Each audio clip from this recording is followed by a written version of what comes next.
we say Daoyan. See, it's a whole different dialect. So just the way it's pronounced is the only difference? Yeah, just the way it's pronounced. You know what I mean?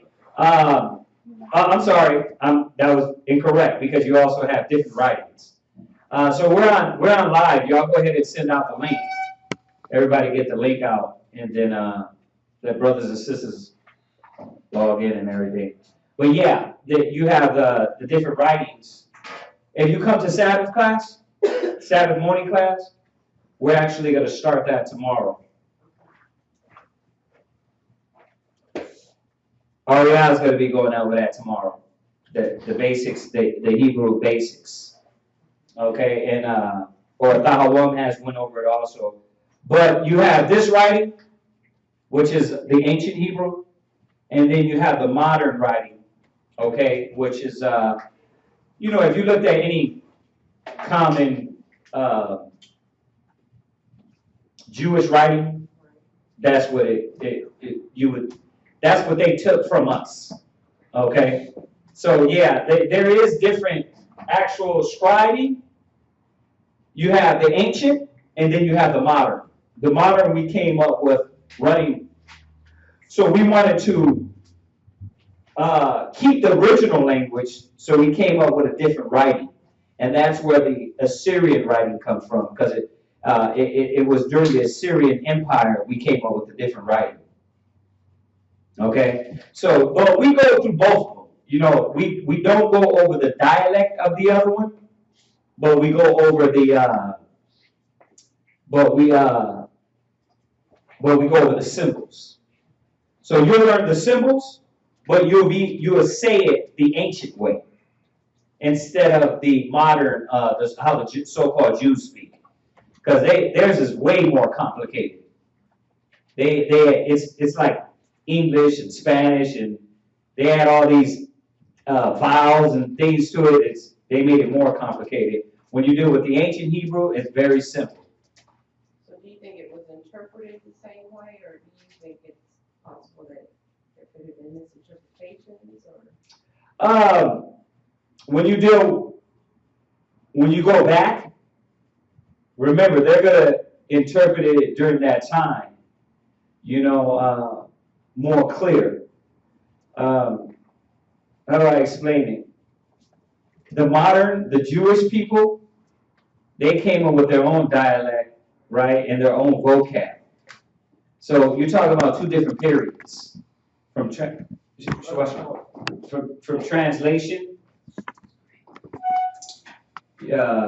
is that correct? From translation? So that's going to be the difference with that. That's why that's very good, though, because it's good for brothers and sisters to kind of study that. That's when you really, really take this serious. You're kind of looking up words and checking those words out and looking at the difference. That's what we're raising scholars. A lot of brothers and sisters don't take it that serious. What you want to get, though, is it's a program. It's called Bible Works, and I think I got it. I mean, if you bring your laptop, I always can load it to your laptop. You know what I mean? But it's called Bible Works. But the good thing with Bible Works, it translates it. It translates it. It translates it clear for you. Yeah. But what's behind you would be more like what was on the scroll when they found this. Right. When you look at what they call the stelas, okay, these where's the your Zondervan? Look up the Moabite stone. The Moabite stone was also called a stela, and these stones are what the archaeologists found. I went over a class on YouTube, and it's called the Ahaya Deception. And when you go on there, I think on the second show, we go over all the stelas that they found. And the reason I went over those and showed those is that when you read in these stelas, it tells you that the Most High's name is Yahweh.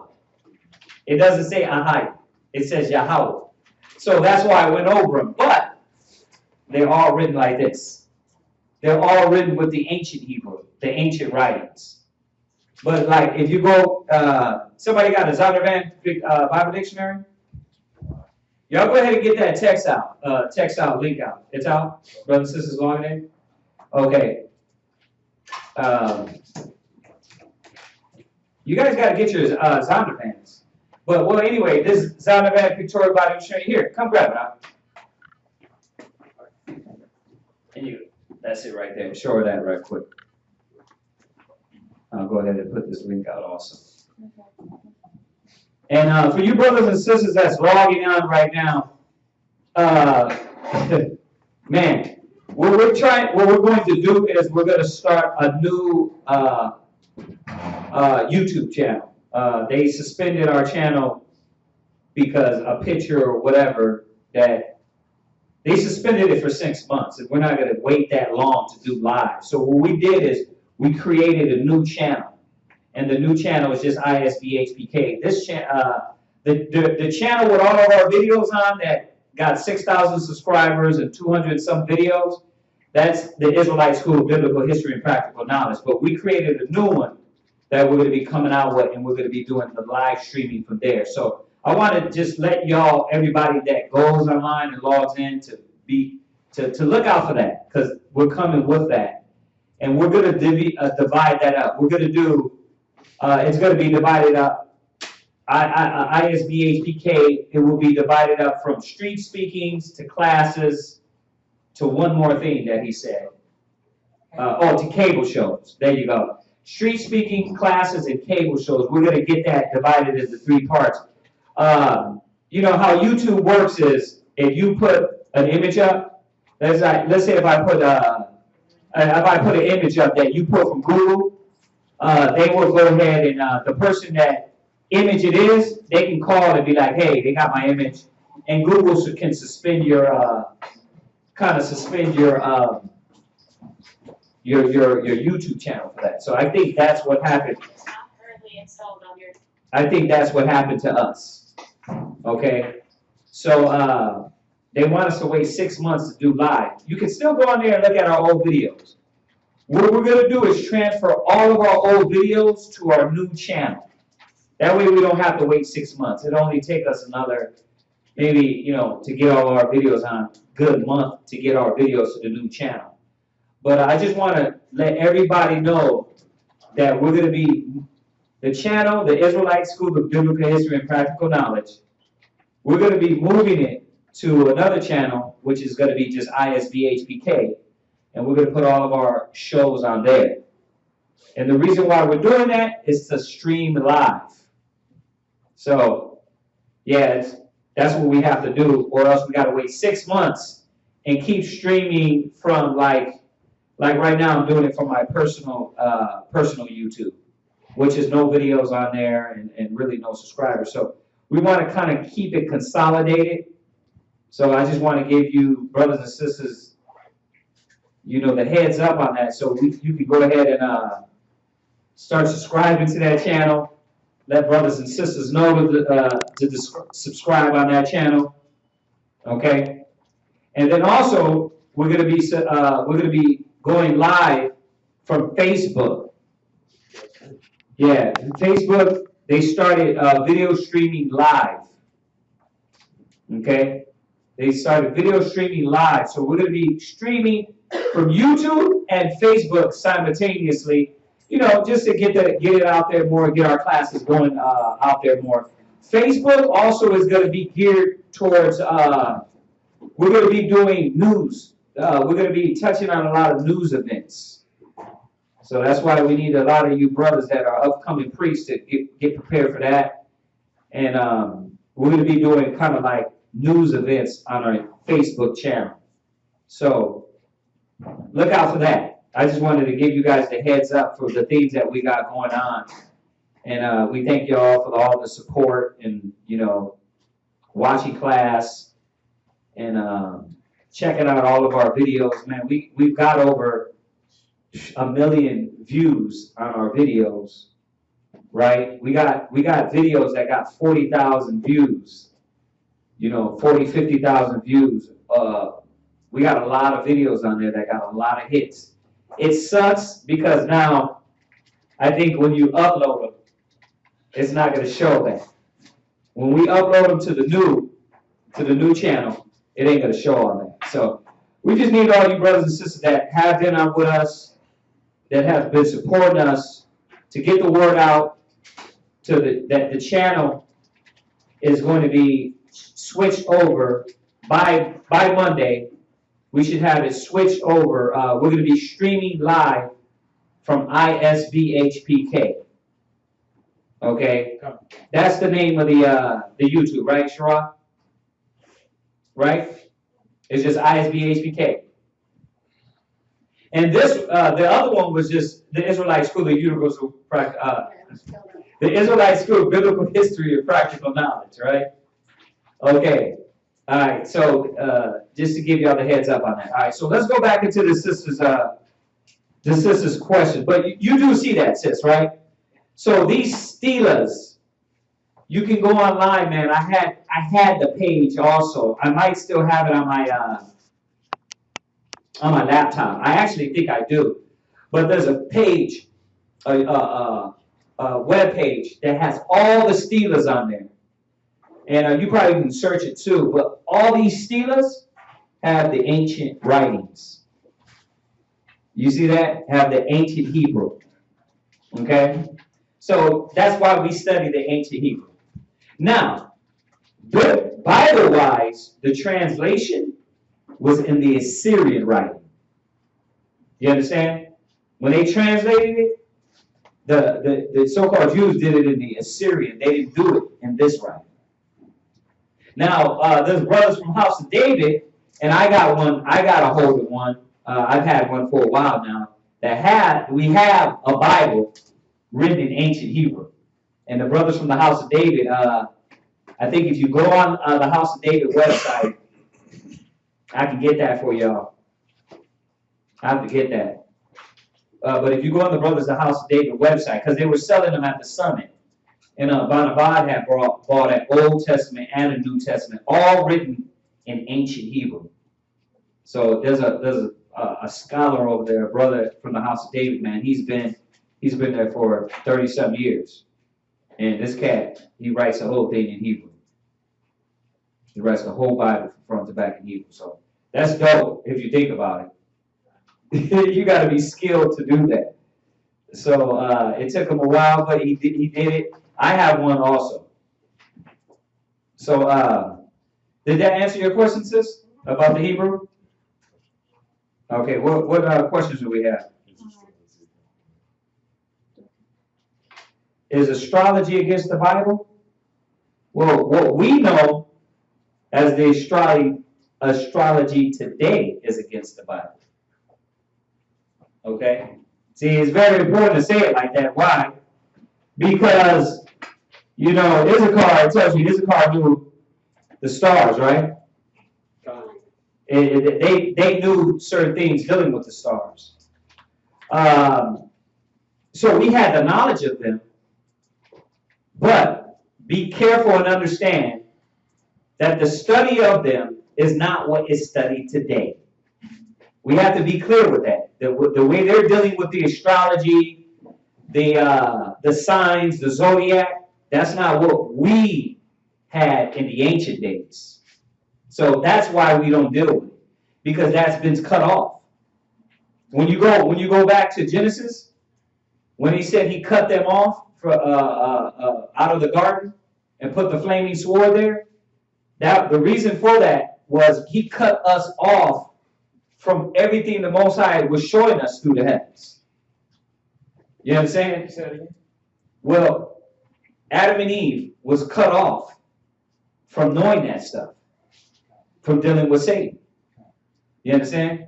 Well, when you go to Revelations, it tells you about the 12 stones representing the 12 tribes of Israel, right? Well, there is 12 days of the month,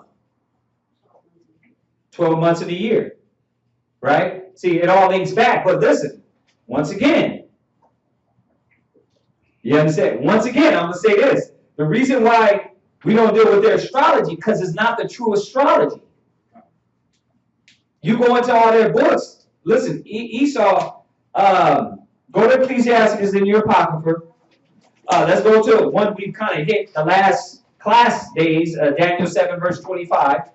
Go to Daniel 7:25 first, and then you're going to go to Ecclesiastes.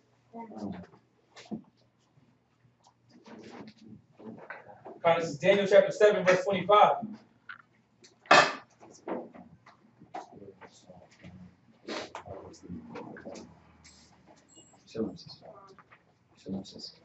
Go ahead. Daniel chapter 7, verse 25. Right. And he shall speak great words against the Most High. Right. And shall wear out the saints of the Most High. Right. Now, if you understand Daniel's the 7th chapter, we have to understand that this is talking about the latter empire. Because as Daniel goes down and explains these empires, he's talking about the 4 empires that were going to come up and be great. And out of this latter empire was going to be this Greco-Roman empire. Okay? And we'll go over the history of that one day. We need to start going back over that for y'all that have been coming and brothers and sisters that have been listening online. But anyway, when you go into that, it's talking about the latter empire and what they were going to do. Now, how do we know it's the white man? His actions. How do we know it's America? Their actions. They're the only ones that speak great words against the Most High, right? They're the only ones that have, like we said the other day, we went over this. The angels are white. The angels are little babies. You know, the 12 tribes of the Caucasians over there in Israel. That's blasphemy. Okay? That's blasphemy against the holy people, and that's blasphemy against the Holy Spirit. Okay? So these are the blasphemous great words they spake against the Most High. She just added another question to the first question. Okay, go ahead. And think to change times. They did what? And think to change times and laws. And they think to do what? Change times and laws. Yeah, so we got to be clear with that. They have changed everything. So this is why we don't deal with their, you go get you the little astrology book. You got to listen to the word, what it says. They changed times and laws. They changed the rules. You understand that? Now, listen. Are demons real? Right. It's not that the Most High didn't tell you to deal with them because they're not real. There is a access to the left-hand side. You understand? When you deal with Aleister Crowley and the demons and devil worshiping, it's not, the Bible don't say, oh yeah, don't do that because it's fake. There is a way to access that, but the Most High don't want us to access the spirits that way. He wanted us to access it through the righteous, through the Holy Spirit, through the Holy Ghost, right? Okay, for those that don't understand. So, it was never meant for us to access those things like that.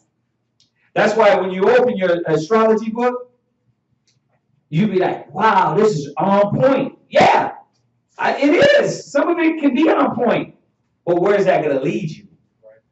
You see that?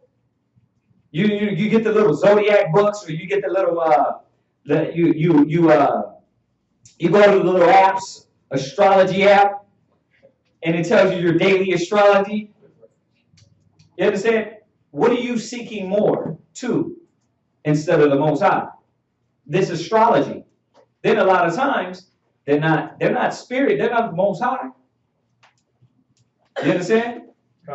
So that's why the Most High said, don't deal with astrologers, soothsayers. Don't deal with those things. So you read in one part of the scripture where Issachar knew the signs of the time, right? But then you also read where he gave the law and said, don't deal with astrologers and soothsayers. So, 2 totally different things. Totally. The soothsayers and astrologers, they weren't doing what Issachar was doing. What was Issachar doing? We don't know. So that's why we don't deal with what America's upholding as astrology. Right? We're not supposed to deal with that. Go ahead.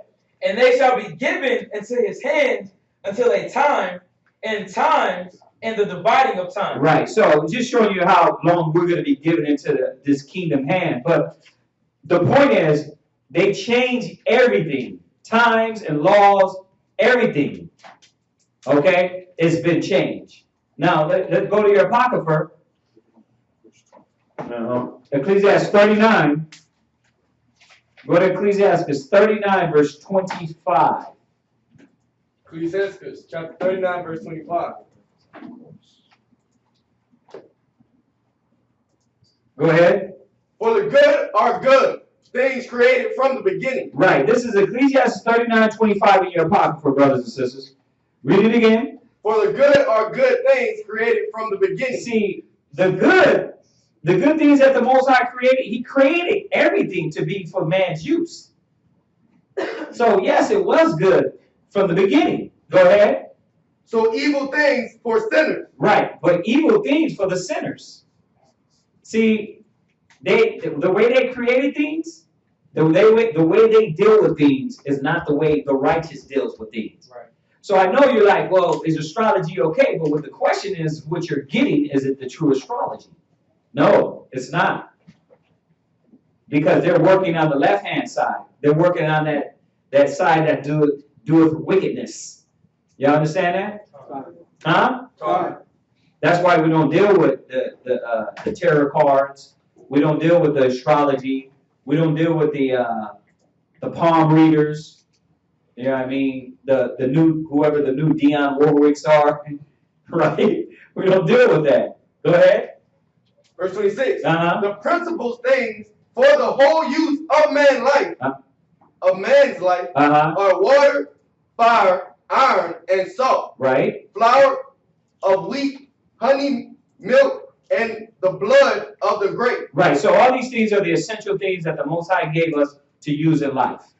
And when you go through every one of these things, you can take a butter knife and spread butter, right? You can also poke somebody's eyeball out with it and stab them 70 times. It would be hard, but you could do it being a wicked person, right? Right? A fork is good to eat, but you could take that same fork and shove it in your wife's throat when she's talking too much, right? Or in your husband's throat, right? You see, all these things were created for righteousness, but it's somehow the wicked, they take those same things. Just listen, if you go back, watch, read it from that point again. The principal things for the whole use of man's life, Right. are water, Mm-hmm. fire, iron, and salt. Right, water. They poisoned the water, and they found a way to destroy your teeth, your intestines. This is water. You think you're like, water comes from God, right? But the wicked, they found some way how to destroy your water. Fluoride, they put the fluoride in there to kill your brain cells, right? Now you can't escape it. Now you got to get a filter. But really, is it being filtered out? You see that? Why do you think your gums, why do you think cancer's like this?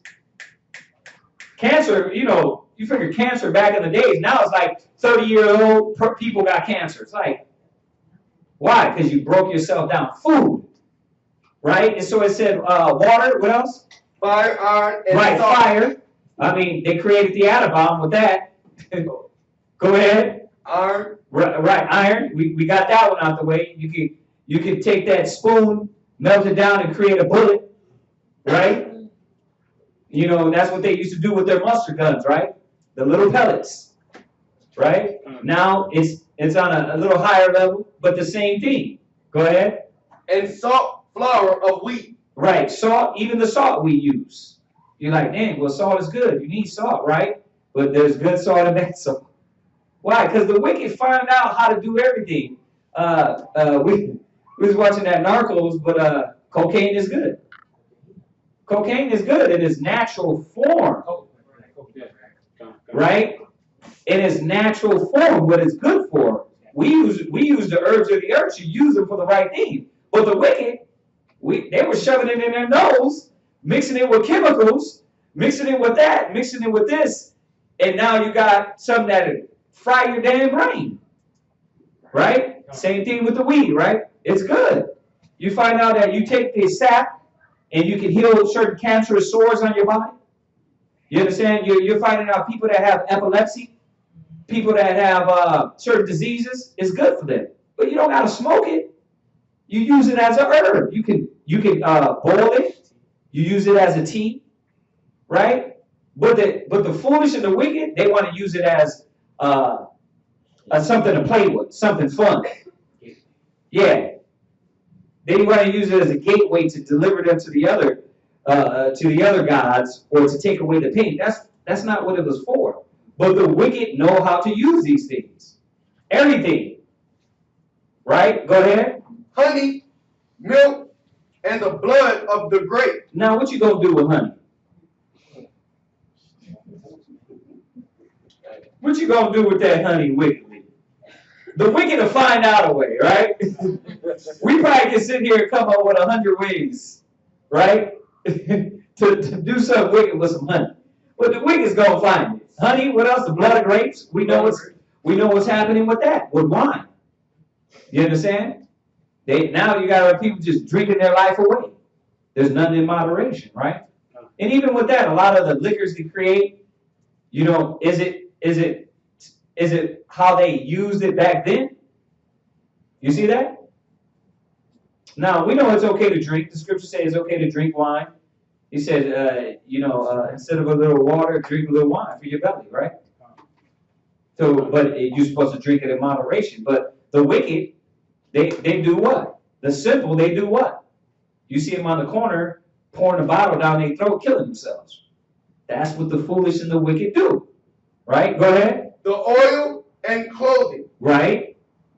Verse 27. Uh-huh. All these things are for good to the godly. Right. This is the point. All these things are good to the godly. Go ahead. So to the sinners they are turned into the evil. Into the evil? Read it again. Created for vengeance. Listen. When the brother reads wrong, I need another brother to jump up and read correct so it can come out correct.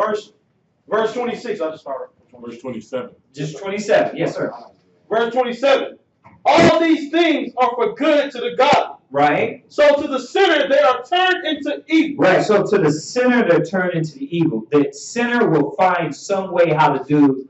Listen, sex is good.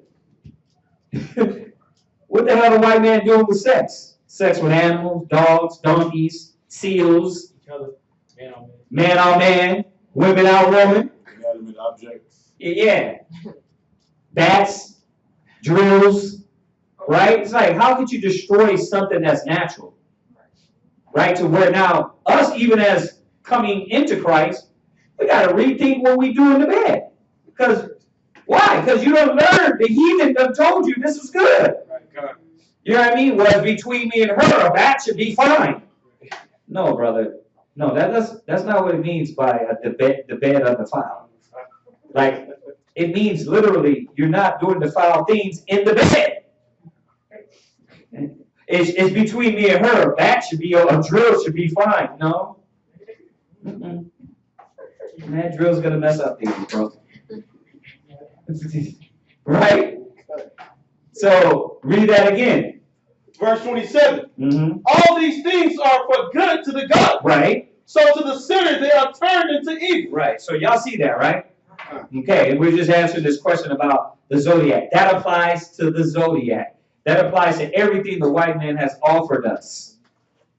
Everything the white man has proposed to us, you got to second question that. Like, you know, I guess they got this thing going around about the earth being round and flat earth. And it's like, you know, and I've heard a lot about it. And I'm thinking like, the funny thing is that you got to kind of look into it because you're like, the devil will lie to us about everything. You're like, that's the thing about it. Because it sounds like ridiculous, but you being in the truth, you're like, well, wait a minute. It can't be that ridiculous because he done lied so much about everything. So you got to look into it a little bit. You know, I chalked it up and said, wait, I'm going to have to wait for Christ to come back to show us this one. You know what I mean? But at the same time, who you going to believe? You know what I mean? The devil is literally that, the evil deceiver. He doesn't deceive. Why does he have to lie about that? People say, I don't know. Why does he have to lie about a lot of things? So when you deal with the stars, the sun, the moon, the zodiac, and the alignment and all these things, they don't know. They They don't know. And if they did know, think about how they were presented. Their mind is not set up in righteousness and holiness. You understand that? Let's think about how they deal with science. Or like Paul said, falsely science, so-called, right? Yeah. I have something to add to the flat earth thing. Yeah. Like about earth. So this celebrity kind of like went off because I guess she's like exposing some things, and she made a good point. She was like, if the earth was really round and spinning at 2,000 miles an hour, how come an airplane can land on the landing? Well, that's the whole thing about the flat earth. And we know that, I know through the scriptures that the earth don't spin. We know that. You know what I mean? The earth doesn't spin. That's an easy one. Because it tells you the earth stayed from one place. Right? Huh? Like something moving that right. Right. And then in Joshua, when he told he didn't say earth stand still, he told the sun to stand still. Right? So that was easy. But the roundness of it, you know what I mean? And, they make some good points on there. Whenever do you get on a boat and it peels off? Whenever does it peel off? It stays forever, right? You know what I mean? But I'm sure they have their arguments. Gravity holds everything in and stuff like. But like I said, you gotta kind of can't believe the white man anymore. He lies about every damn thing. He lied about everything. So we're like, it's a mind-boggling thing. It's like, yeah, man, that actually they could be lying about that too. You know what I mean? But regardless, that's not gonna get me salvation. You know what I mean? Like the white man, you know what I mean, lying about the earth, that's not gonna say, Christ is not gonna say, well, did you know the earth was round? You know what I mean? That's not gonna come into play. So don't break your brains to try to seek that out and try to make that your life battle. You know what I mean? Don't worry about that. All right, so y'all got that scripture, right? All right, where we at? So go to Psalms 82 and 5. Psalms 82 verse 5. Psalms chapter 82 verse 5. Yeah. Go ahead. Good to go? Yes, sir. Psalms chapter 82 verse 5. Uh-huh. They know not, neither will they understand. Mm-hmm. They walk on in darkness. What don't they know? Nothing. The wicked, listen, the secrets, there's secrets that the Most High don't let us know, the righteous. It tells you about searching out the Most High and who can actually know about the Most High and about his creation. That's why they're still finding out. Oh, there's dark matter. There's this, there's that. Don't you understand that those secrets are only going to be revealed, and I'm quoting the scripture, to his servants, the prophets? That's only going to be revealed in due time.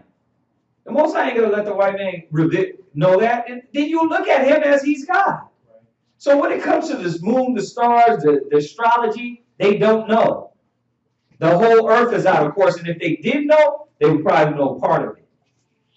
And that's when you look in, because ask yourself this, Issachar went off. When you even look at the sign, the Issachar, the Aztec, what is it called? The sun? The Aztec, what is it called? The Aztec calendar? The Mayan calendar. When you even look at that, remember, Israel went off. I was reading this book on Geronimo, and it was just, I was listening to the customs. Because you have the lost tribes and promised lands. It tells you about when the white man came over, they were following things pertaining to the scriptures. So I'm reading on Geronimo, and I'm like, the customs he was following was like not the customs of the scriptures. So there's a time period that Israel started to follow their own customs and went away from the Most High. Why did the Most High put us in slavery? You understand? So these are the things you got to take into mind when you read history and you read these things. That's why you know how much research had to be done to just find the lost tribes and promised lands for them to say, hey, listen, these cats are the Israelites. You know how much information that elders and brothers had to go through? You see that? Why? Because the whole point was to destroy us from being a people, right? So, yeah. That was in one of my history classes. The teacher brought out about the Native Americans in general. One common thing about them, somebody wrote about them, was that they all had the same religious practices. You know, so at one time there was definitely incohesiveness, but when Esau came on board, that slowly but surely. Well, truthfully, before Esau. Yeah, before Esau. Remember, the whole point of the 9.5 coming over here to America was we're going to go serve the Most High in another land, right? But you're reading about, when I was reading about in this book of Geronimo, it was like, first of all, a white man wrote the book. It's supposed to be his story. So I kind of believe some of it, and then you can't believe it, because it's like, even in the story, they didn't want him to write the book. He went to his generals, he went to the government and the president at the time, and they were like, we don't need to hear this man's story. You know what I mean? So that right there in the prefix, I was like, okay, now what do I believe?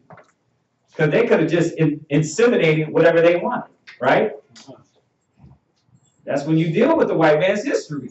It's his story, right? On what he wants to bring out. So you have to dig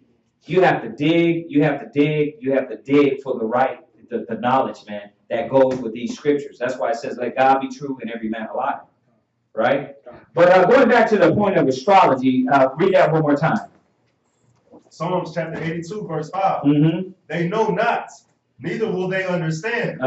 They walk on in darkness. Go ahead. All the foundations of the earth are out of course. Right. So everything that we understand is out of the way. Is out of its proper course. So when you deal with the astrology, that's not in its proper course. In every way, the white man has deceived us and lied to us. Isaiah 24, verse 5. Isaiah 24, verse 5. And then what was the other statement she made on that question? Is believing in your zodiac sign wrong? Is believing in your zodiac? You know, sometimes we do it based on how many people we meet. We don't do it based on we sit down in books. Like, you know, you can meet like 50 at the mall, you know, business at the mall. You meet 50 Libras at the mall. Then you can kind of say, oh, you're a Libra because you're common. But at the same, we try to practice to be careful with that because then people believe that you believe. You know what I mean? So you can kind of get a character assessment when you deal with a certain person over and over and over again. That's fine. That's one thing as opposed to now you're getting the books, you're getting this book and that book, you're trying to read about the astrology. You don't want to do that. You know what I mean? So, be careful with that. Be careful. Like I said, we can talk about it, right?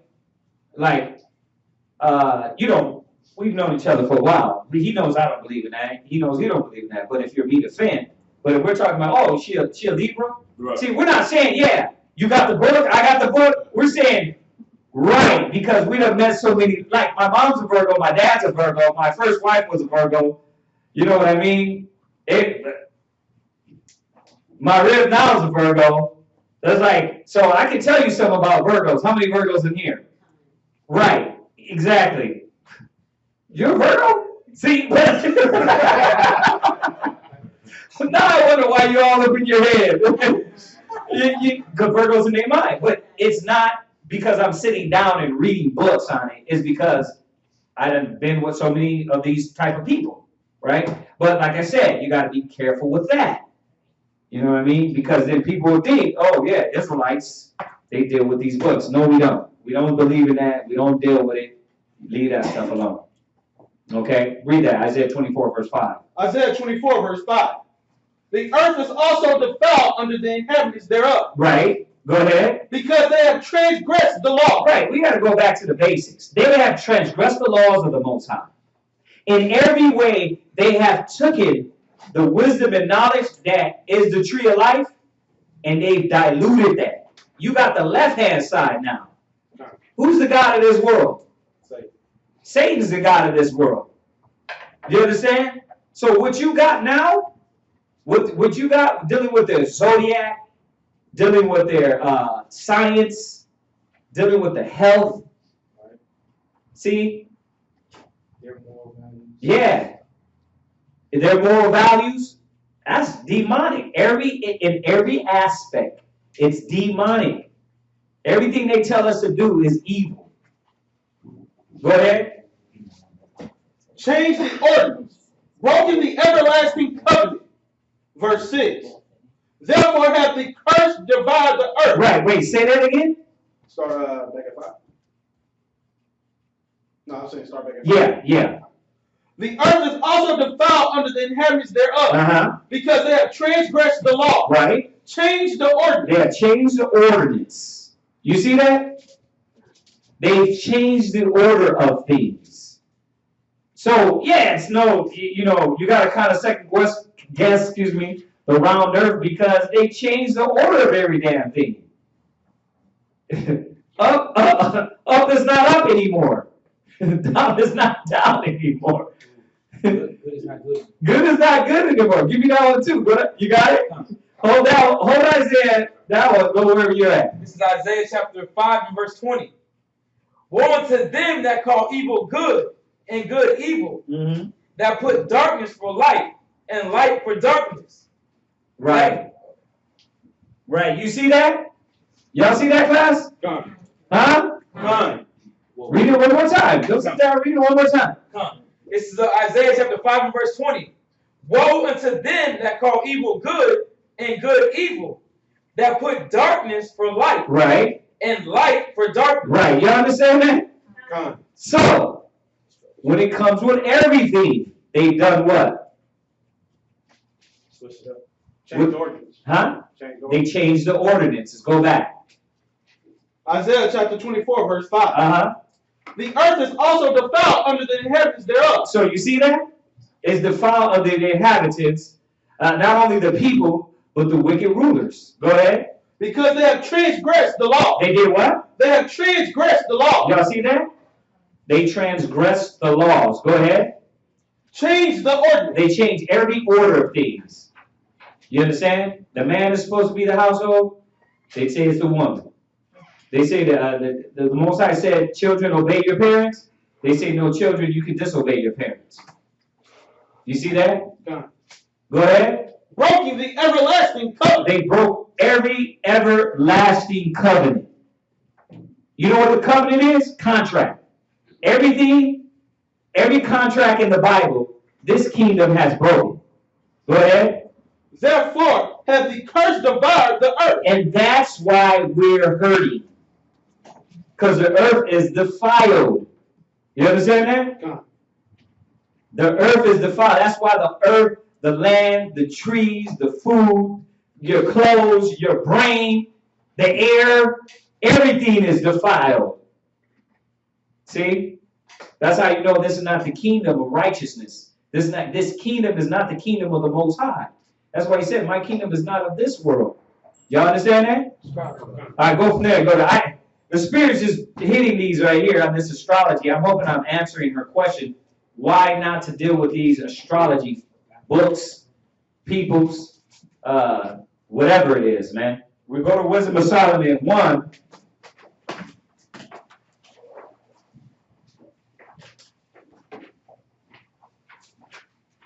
And 12. Wisdom of Solomon, chapter 1, verse 12. Mm-hmm. Go ahead, start. Wisdom of Solomon 1, verse 12. Come. Okay, do we got any more questions on there? Okay, go ahead. Wisdom of Solomon, chapter 1, verse 12. Go ahead. Seek not death in the era of your life. Go ahead. And pull not upon yourself destruction. Right. With the works of your hand. Right, and that's what the white man, that's what the wicked have done. This is what, listen, this is what Adam and Eve done. This is what our people do. Sin, wickedness, you pull yourself into destruction. Go ahead. 13. Uh-huh. For the Most High made not death. He what? Made not death. Yeah, he didn't want it that way originally. Go ahead. Neither had he pleasure in the destruction of the living. Right, he didn't want you to die. Go ahead. For he created all things, that they might have their being. Right. In the generations of the world, were we helpful? Is there no right? And the generations of the world were helpful. The generations of the world were helpful. How he originally intended the food, the clothes. You see that? Listen, do you know cars can run? They can run on batteries if they wanted to. If America was really, really cared about your life, your breath, your how you breathe, how you do this and that, blah blah blah blah. Right? You know, that's what they promote, right? They care so much about you. They're looking out for you, the government. Man. Save the world. Yeah, if they wanted to save the world, right? Then they could have, the gas emissions, right? They could have, made these vehicles with batteries. They already got them. The Tesla vehicles, I want one. The Tesla vehicles, they're good. They're like $80,000. They got the new ones coming out. They got the new ones coming out for 30 grand. Exactly. Yeah. I mean, they're batteries, all battery. They could have been done that. The white man knew about that from steam engines. They could do that they could have had it running on steam. But what was it about? Oil, power, money. Come on now. So, you know, I know these things are nothing new to y'all, but sometimes you brothers and sisters got to wake back up to where everything is coming from, right? You got to wake back up to where these things are coming from. Where that astrology is coming from, it's not coming from righteousness. It's coming from wicked animals. Right. Go ahead. And there is no poison of destruction in them. Right. Originally, how things were created, there was no poison of destruction in them. See? Everything was created righteous until Adam sinned, Eve, listening to the devil, like we listening to the devil today. Go ahead. Nor the kingdom of death upon earth. You see that? Listen, on earth, there was no kingdom of death. We were supposed to live forever because we had access to all these things. Most High cut that off. The Most High cut that off from us. He cut us off. He cut off the access of the stars and understanding and knowing and how to navigate even better to get through it, or when to have a baby and all these things. He cut that off. We had that connection. Listen, for God's sake, we had the connection where we were talking with angels. Think about it. They were talking with angels in the beginning. To where, at first, you could hear the Most High talk to you. Adam and Eve, the Most High was talking right to them in their mind. Most High cut that off. He's like, okay, you messed up. I'm going to send the angels. Right? I mean, that's not far-fetched that the Most High was talking to Adam. Remember he said, Adam, where are you? Where are you at? He said, I hear from thee. He can't hear from you. He's right here, right? Okay, so he cut that out, and then they were talking to angels. He cut that off. Then they had the prophets, known as the seers. He cut that off. Now you got to face the east and pray. And now you don't get no connection. You're like, you got to have what? You got to have faith that he's going to hear you. As opposed to before, the king had the prophet. Remember Saul was like, listen, have a prophet come to me. And Samuel was like, no, you don't get that no more. You don't get me no more. He said, as a matter of fact, I got something to tell you. The kingdom is stripped from you. You know what I mean? But that connection's cut. Now we got to face the east and pray and ask the Most High to be there. You see that? But sometimes when you face the east, don't it feel like you're facing a wall? Unless you have faith. See? Yeah. What's up, sis? I was gonna say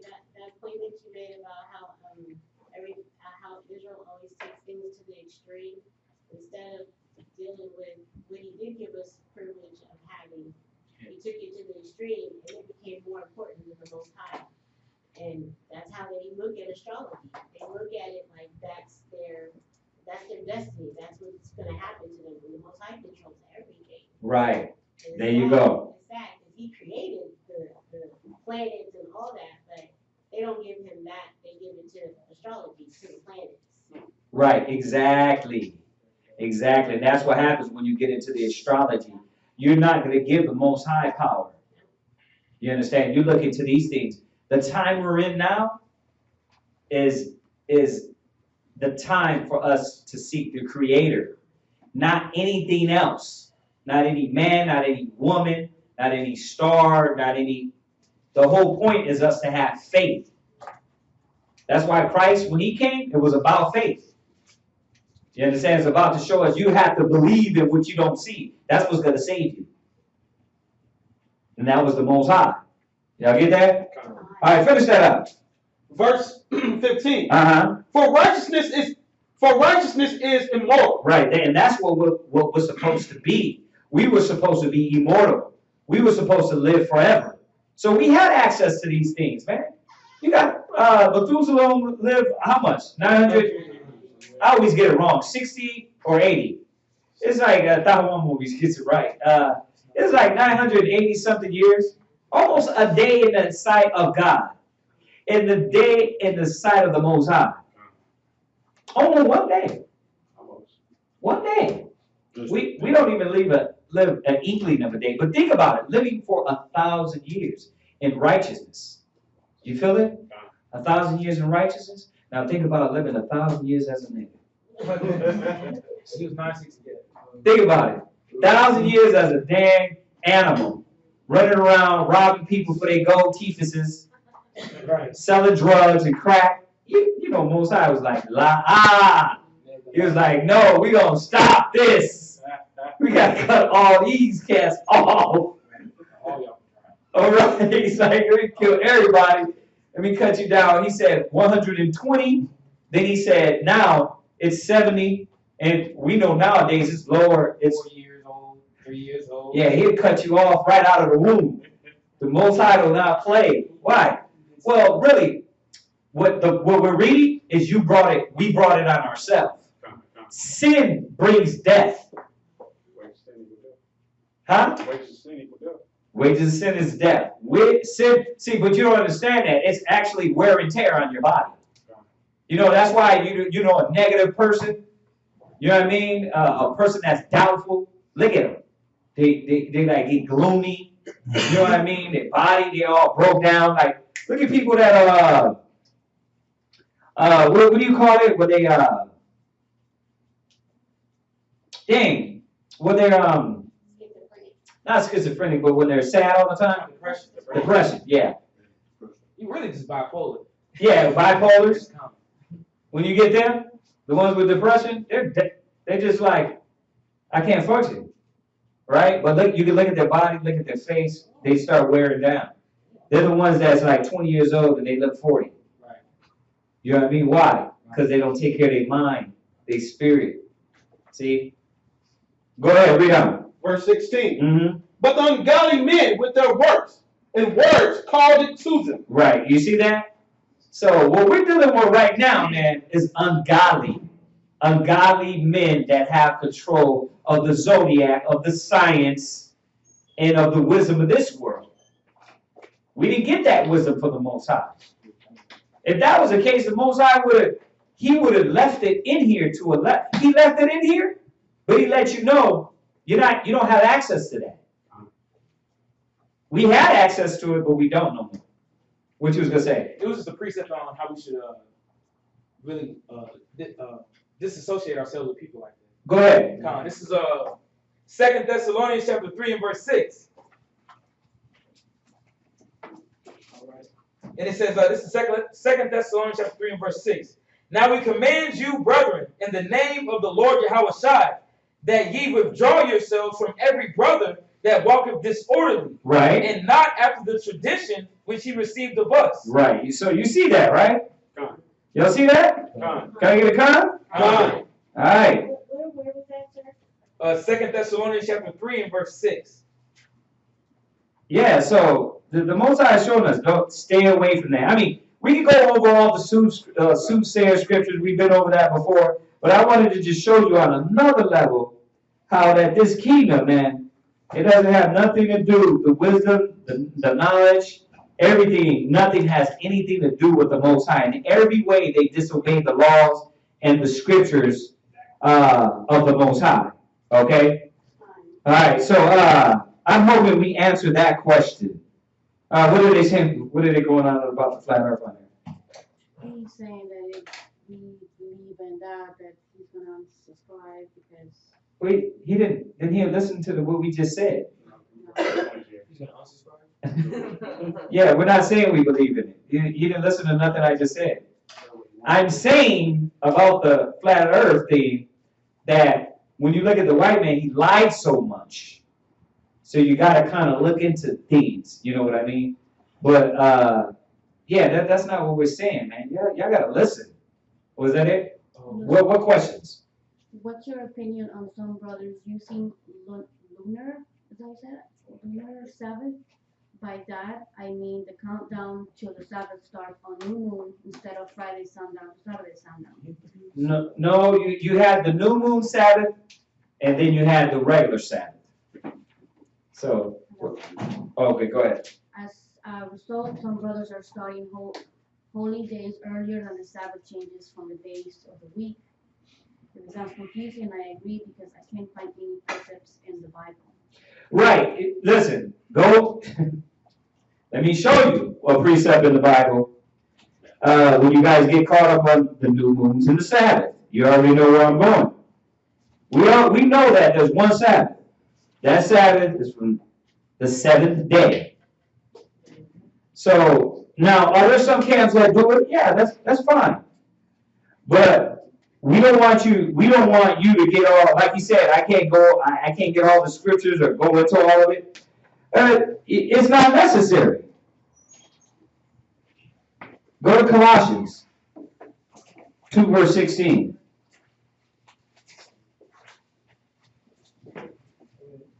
Colossians chapter 2, verse 16.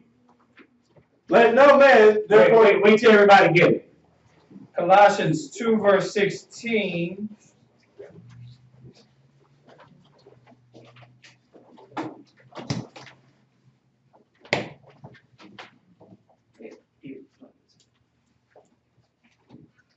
Go ahead and read that out. Colossians chapter 2, verse 16. Let no man therefore judge you in meat or in drink, or in respect of an holy day, or of the new moon, or of the Sabbath days. Why is he saying that? Because he already knew things were going to be out of order. Yeah. You see that? We just read the whole earth is out of course. Right? Now, for us to be correct, right, on the new moons and the Sabbath, the new moons, excuse me, we have to really be connected to when was the first new moon. Right? So you don't want to get your brain all in a rut about that. As long as you celebrate the Sabbath, Friday sundown to Saturday sundown, you know what I mean? And then if like I said, there's some brothers that go into it and they start the new moons beginning with what we have now, that's fine too. You understand? But like I said, the scriptures is telling us right here, let no man judge you in meat or in drink or in respect of a high holy day or of a new moon or of the Sabbath days. Read on, verse 17. You can't sit down, bro. Verse 17. Which are a shadow of things to come. Right. So that is showing you these things that we've understood in the law, we don't really understand the real understanding behind it. That's what a lot of people don't understand. They don't understand that. What he just said right there. Which are a shadow of things to come. Which are a shadow of things to come. But the body of Christ, but the body is of Christ. Right. No, I'm just saying, I want y'all to think about that. That's fine. No, it's not a problem. You got to think about that, which are a shadow of things to come. Symbolic. These things were set up for symbolism, for the things that the Most High is going to reveal to us. Y'all get that? So he's telling you, don't start going back and forth and judging each other about these new moons and the Sabbath. Keep the Sabbath day holy, right? We know what we have now. The beginning of the week is Sunday, according to their calendar. Okay, Sunday sundown all the way to Friday sundown is the beginning of the seventh day to Saturday sundown. Okay, so tonight is the Sabbath. From the sundown, when the sun went down, to tomorrow sundown, which tomorrow sundown will be the end of the Sabbath. Y'all got that? Okay. All right. What other questions we got? Do mediums exist? Hope I spell that right. Mm-hmm. Mediums exist, yes. The ones that can see people who have passed away. Yeah. I'm not sure if they were listening earlier, but yeah, they exist. Yeah, they exist. We'll go, while he's getting these scriptures, let's remember the story about Saul. What happened when Samuel died? Went to a witch. He went to a witch. And what did that witch do? She called up the spirit of Saul. She called up the spirit of Samuel to talk to Saul. Right. But didn't it say that wasn't Samuel? No, that was Samuel. It was Samuel? Yeah. It was Samuel, because remember he told him. Let's go there. Let's go there. Let's find it. Let me show you. So these mediums, I'm going to say it again, and I just said it earlier if y'all were online, but they do exist. Yeah. They're tapped into that left-hand side, and they know how to deal with those spirits. But the Most High said, don't deal with that side. It's the negative way. The righteous deal with those things. You never had Christ had to sit around and all he did was say, pray. And the spirits was, you know what I mean? He fasted. You understand? I say it all the time. You want to be more in tune with the spirit of the Most High? Go fast. No wasabi, no I said wasabi, but it's called the DMT. You don't have to have no DMT. You don't got to get high. Fast for 40 days, 40 nights with no food. Your brain will pop. I don't know if you guys ever fasted, but it seemed like when I fasted, and we were juice fasting, it felt like my brain, like things came off my brain, like it was weird. Everything trickled down. Yeah, it's like it was like this. Your brain was hot, but that's still with juices. We fasted with juices. Go and fast with nothing, like Christ. You know what I mean? You want to be in tune with the Most High? Fast and pray. That's how we do it. You don't gotta sacrifice babies. You don't gotta get any books. You don't gotta dance around a 6-pointed star, a 5-pointed star, butt naked.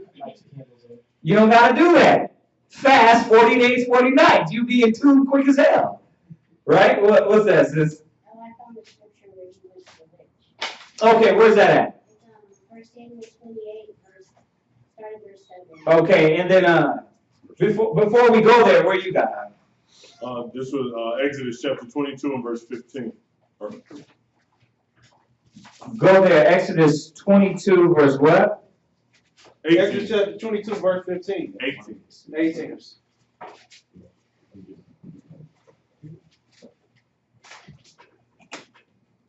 So the question is, are witches, mediums real? Yes. Mediums are real. That side is real. And the Most High don't want you to deal with it. Go ahead and read that, huh? Exodus chapter 22, verse 18. Thou shalt not suffer a witch to live. Right. There it is. Right? Read it again. Thou shalt not suffer a witch to live. Yeah, read. Whosoever lied with a beast shall surely be put to death. All right. So y'all see that, right? Most High don't want us dealing with that. There's one more I want to get. Go to Micah 5, verse 12.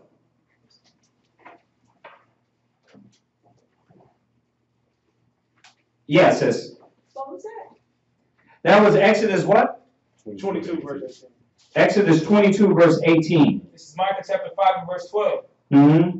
Micah chapter 5 and verse 12. And I will cut off witchcrafts out of thine hand, Mm-hmm. and thou shalt have no more soothsayers. Right? You see that? The Most High is going to destroy that. Witchcraft, witches, right? That is real. Okay, go ahead. Verse 13. Uh-huh. Thy graven images Now listen. When you deal with witchcraft, you're still dealing with that type of medium thing also. Because, you know, have you ever dealt with those Haitian witches? Yeah, well, I mean, you know what I mean. Not that you dealt with it. What I'm saying is, have you ever seen them and the stuff they tap into? They tap into the left-hand side. They can actually have people raised from the grave. It's real. The Most High, once again, I'm saying it again, he's telling us not to deal with it because it is real. Okay, they do that. Go ahead. Verse 13.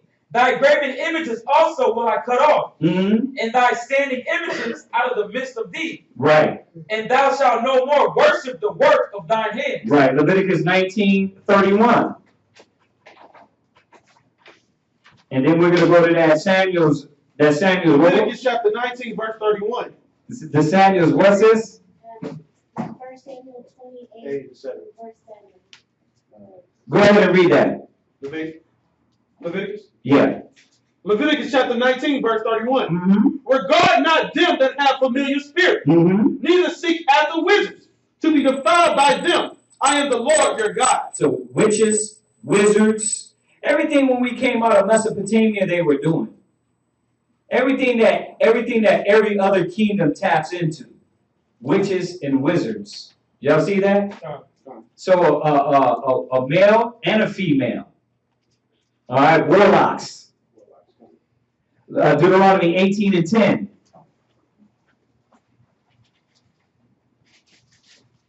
Deuteronomy chapter 18, verse 10. Right, and then we hit on the other one. Deuteronomy chapter 18, verse 10. There shall not be found among you anyone that maketh his son or his daughter to pass through the fire. Right. Or that useth the divination. Right, divination. See? Yeah, you trying to call up spirits. Yeah. You trying to call up spirits. You're not supposed to do that. So if you got that from your grandma, if she told you, girl, just get a piece of his hair. Right? You aren't supposed to do that.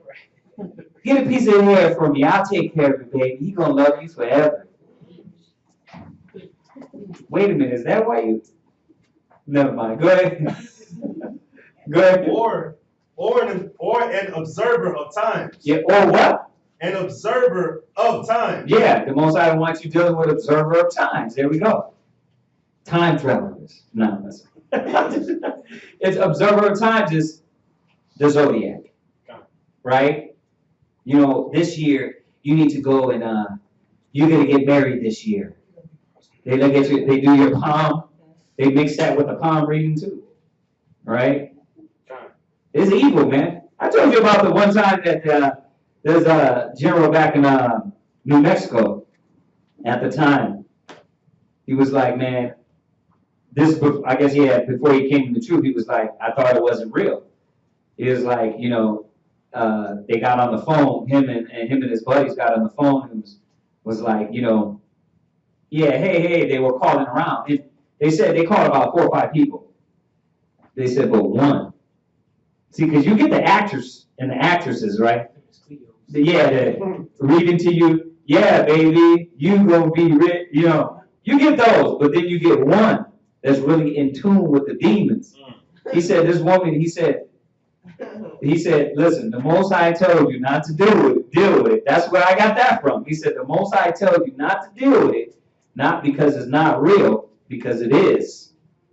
You understand? She said she told him things about his life she could not have known. She could not have known. I was like, ew. Yeah, that's real scary. Some of you think, oh yeah, I want to know this. No, you don't.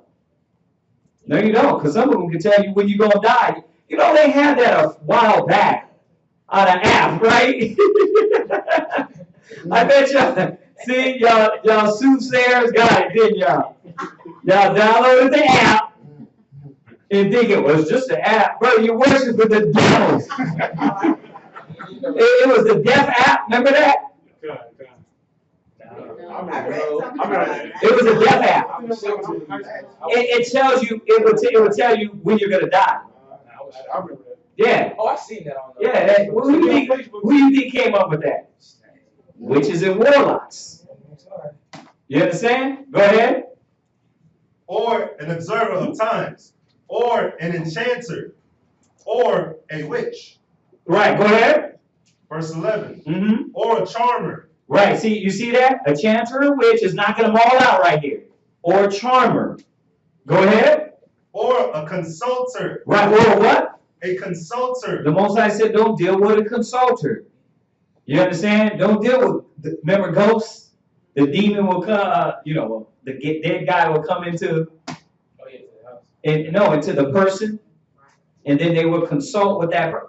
Y'all seen Patrick Swayze and Ghosts and Demi Moore, right? No? It's a little old, but yeah. It's a little bit old. Am I that old? He said no. Man! I don't get into that stuff. Well, anyway, yeah, the demon, the ghost would come in, and that's how she would talk to him. You know,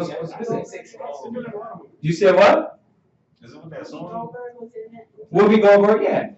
Yeah, it's a good movie because it showed also how the angels, Ghosts, with Patrick Swayze, but it showed how the angels pulled you into, put them in hell. It showed a lot about spirits and everything, But, okay, go ahead and finish that. Or a consulter with familiar spirits, or a wizard, or a necromancer. Right, necromancer, right? Yeah, playing with the dead, having sex with the dead. Y'all leave that dead booty alone, I'm telling you. Don't mess around with it. Dead booty's a no-no. Most I said don't deal with it. You see that movie Contracted? No. Yeah, you see that, you want to strap up 3 condoms every time. Well, it's about, this girl that basically, it's about a guy, the guy she slept with, on a one-night stand, he was sleeping with dead people. He was having sex with dead people. Well, it wasn't just the dead people. When you see the toe tag on the person had a biohazard sign on it. Oh, so it was biohazard too, right. So biohazard dead people. And then she got infected and worms start. Just watch it, does it go? Don't watch it. No, watch it because it made you realize, damn, I need to strap up 3 times, 4 times. All right, so let's go to First Samuel 28. This is 1 Samuel chapter 28. We want to start at verse 8. Start at verse 1 real quick and read down. This is 1 Samuel chapter 28, verse 1. And it came to pass in those days that the Philistines gathered their armies together for warfare to fight with Israel. And to Achish and Achish said unto David, know thou assuredly that thou shalt go out with me to battle, thou and thy men. So David's on the run. He's hanging around. He's kind of being hit with Achish and the Philistines, right? He's playing them though. Go ahead. And David said unto Achish, surely thou shalt know what thy servant can do. And Achish said to David, therefore will I make thee keeper of mine head forever. Right. So go ahead. For Samuel was dead. Now Samuel was dead. And all Israel had lamented him and buried him in Ramah, even in his own city. And Saul had put away those that had familiar spirits. So we just read about that. See, this was when Saul was in the spirit. When he was in the spirit, he put away all the familiar spirits. But let's see what happened when he gets desperate. When the Most High don't deal with him no more. When the Most High ain't talking to him. Same thing that Israel do. They go run right to the white man, right to the left-hand side. You know what I mean? The Most High ain't dealing with me. You know what? I'm going to go here. I'm going to go through drugs. Those are familiar spirits. Instead of seeking him 10 times harder. Right. He wants the shortcut. He wanted a shortcut. Go ahead. And the wizards out of the land. Mm-hmm. And the Philistines gathered themselves together and came pitched in Shunem. And Saul gathered all Israel together, and they pitched in Gilboa. Mm-hmm. And when Saul saw the host of the Philistines, he was afraid. That's how you know he wasn't in the spirit of the Most High. The Most High had moved that spirit from him of righteousness, right? Because how he was treating David, how he was going against David, and how he was being straight out wicked. So that confidence, his courage was gone. Another key. You can learn a lot about these stories when you read them. Another key point, how men that don't have the spirit on them, they're real fearful. You know what I mean? They don't have no faith. Oh, if I get pulled over, the cops gonna get me. They gonna get me. I got 50 warrants. Like, you got the Most High with you. Like, how many times you got pulled over, had 50 Thank you, sis. Do the show. Do it, sis. Exactly. I done got pulled over with warrants, no driver license. He looked at my license just like got that sick face, like, get out of here. You disgust me, right? The Most High was with you. You don't gotta panic. Well, same thing with Saul. He panicked. He didn't know what to do because he knew the spirit wasn't with him. Go ahead.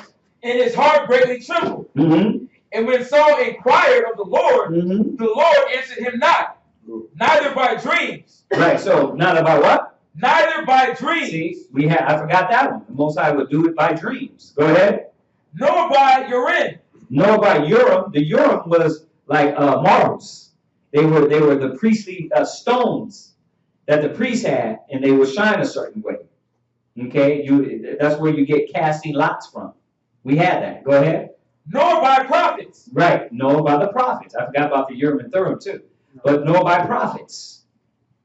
You understand? So no, there was no way the Most High was he can know the Most High that he was with him. There was no way. The Most High shut this man out. Go ahead. Verse 7. Mm-hmm. Then said Saul unto his servants, seek me a woman that hath a familiar spirit, right, that I may go to her and inquire of her. Mm-hmm. And his servant said unto him, behold, there is a woman that hath a familiar spirit, right, at Endo. And Saul disguised himself and put on other raiment. And he went, and 2 men with him. Mm-hmm. And they came to the woman by night. And he said, I pray thee, divide unto me by the familiar spirit, and bring me him up, whom I shall name unto thee. Right. So she was going to bring Samuel's spirit up from the dead, right? Go ahead. And the woman said unto him, behold, thou knowest what Saul hath done. Right. Now, she don't know this is Saul, but she like, do you know what Saul did? Right? Go ahead. How he hath cut off those that have some familiar spirits. I don't supposed to be doing this. You set me up. Go ahead. And the wizards Mm-hmm. out of the land. Uh-huh. Wherefore then layest thou a snare for my life, Uh-huh. to cause me to die. Go ahead. And Saul sware her by the Lord, saying, That's how you know you got double demons on you. You got to swear to a witch by the name of the Most High. I swear to you, like, you're swearing to a demon by the name of the Creator. Okay. This dude was gone. He was desperate. He didn't know what to do. He wanted to talk. But how many Israelites get like that? Desperate. They get desperate. They lose focus on the Most High. And when he's not hearing them, they're not controlling things, making it better in their life, they panic and they want to abandon ship on the spirit, which is a no-no. That's why Ecclesiastes 2, one of our favorite chapters, he says, be patient when you're brought to a low estate. He says, who have trusted in the Lord and was forsaken. See? But he forgot that. Saul forgot that. Go ahead. As the Lord liveth, there shall no punishment happen to thee for this thing. Right. Then said the woman, whom shall I bring up unto thee? And he said, bring me up Samuel. Mm-hmm. And when the woman saw Samuel, she cried with a loud voice.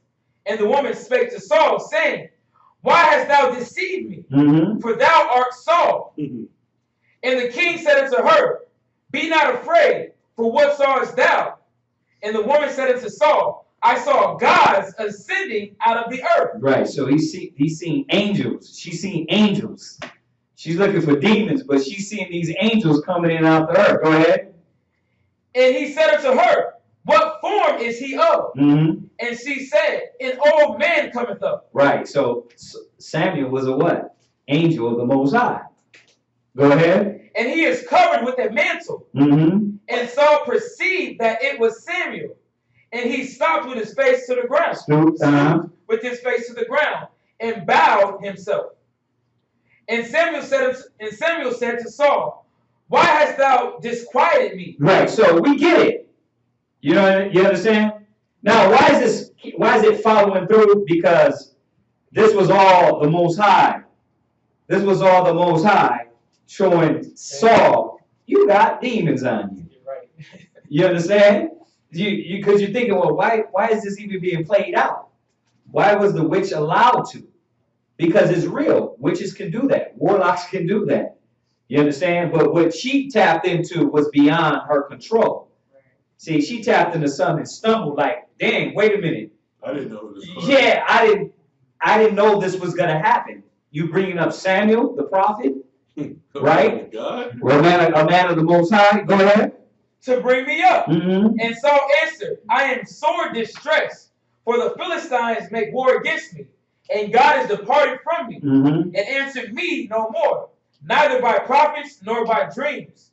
Therefore I have called thee, and thou mayest make known unto me what I shall do. Then said Samuel, wherefore then dost thou ask of me? Right. Why are you asking me? Like, I'm with the Most High. That shows you, man, cats that got spirits on them, their rational thinking is gone. They got demons on them, they don't even think straight. It's like, bro, why did you do that? Why would you make that decision like that? I could have told you not to do that. They're like, I don't know. Because you had demons on you. You had spirits on you. Go ahead. Seeing the Lord is departed from thee, and is become thine enemy. Right. And the Lord hath done to him as he spake by me. For the Lord hath rent the kingdom out of thine hand, and given it to thy neighbor, even to David. Right. So there you go. I mean, I think that that shows the sister the point on the person. The sister that asked the question, the point on if mediums are real, yes. But now you've also got the scriptures to show us not to deal with those things and to leave that alone. Because the Most High don't want us dealing with that. Okay? So, any other questions? What? Is Lucifer and Satan the same entity? I was studying Lucifer today and found the word is only mentioned one time in the whole Bible. Right. It's only in Isaiah. Lucifer, all Lucifer means is light bearer. So when you go to Isaiah 13, okay, 14, Isaiah 14, when you go to Isaiah, the 14th chapter, what we have to understand is this. You have the spiritual aspect, the spiritual side, then you have the physical counterpart. Okay? Of everything. Let me show you. Go to, it's in the Apocrypha. Go to, let me show you. Because when you're looking at these scriptures, remember, a lot of people think the devil is the pitchfork and the horns. They don't understand that the Most High controls Satan. Satan is his left-hand side for the wicked. That's what the scriptures constantly teach us. So, it is not this person with the pitchfork and the horns. That's then when you deal with him on earth, it's not a person with pitchfork and horns. It's a nation, a man, a kingdom doing wicked works. So we got to get that out of our head. If you don't get the fairy tale Christianity mentality out of your head, you're going to think well, you don't got pitchfork and horns. You understand? We went over this the other day in Revelation 13, right? The Satan is a nation. is a people. It's not just one. It's not just one person. Now that's the physical counterpart. Then you got the spiritual counterpart, which we know is in the spiritual realm. This one doesn't have, one is different from the other. You understand? But works in one and the same. Just like, listen, you have righteous angels, right? And you have righteous souls. You are the righteous souls. The righteous souls are going to hear, you're the righteous angels, coming back from the unseen, coming into bodies. And he said, I will bring all things to your remembrance, right? That's what's happening here. The word is coming back to your remembrance because you were with God, right? Remember he said, I have chosen you from the beginning, from the foundation of the earth. If there was no foundation, if there was no reincarnation, because you got some cats teaching that stupidity. If there's no reincarnation, how could he chose you have chose you from the foundation of the earth? Explain that. Explain that. How are you predestinated from the beginning? So that marks that out there, just with one scripture. But at the same time, he chose you from the foundation of the earth. You were those angels with the Most High. We came down in the flesh. Y'all see that? No. And you're those righteous people, spirits that will go back to the Most High.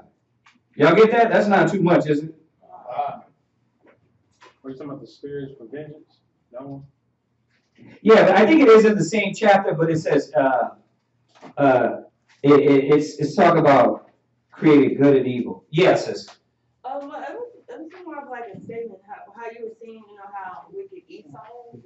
Like it's even at the point now, like they even have a show. Listen, y'all can't, brothers and sisters, you can't talk over her, and you can't talk while somebody else is talking. That's going to be confusing.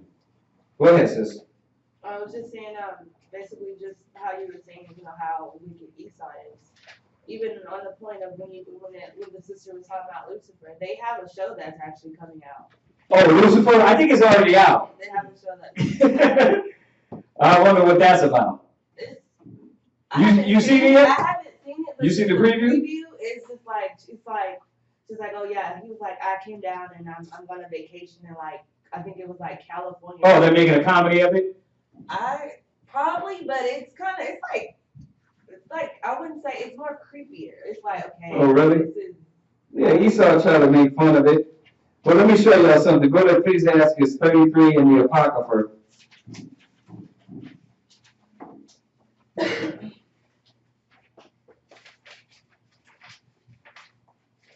And we're talking about this Lucifer, but to show you that Lucifer is not talking about, when we read in Isaiah 14, it's talking about the people. It's not talking about the spiritual demon Satan through the whole way through. It's not talking about that.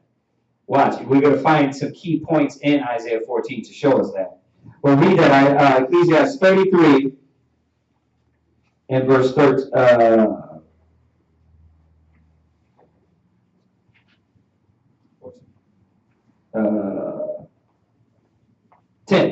Come.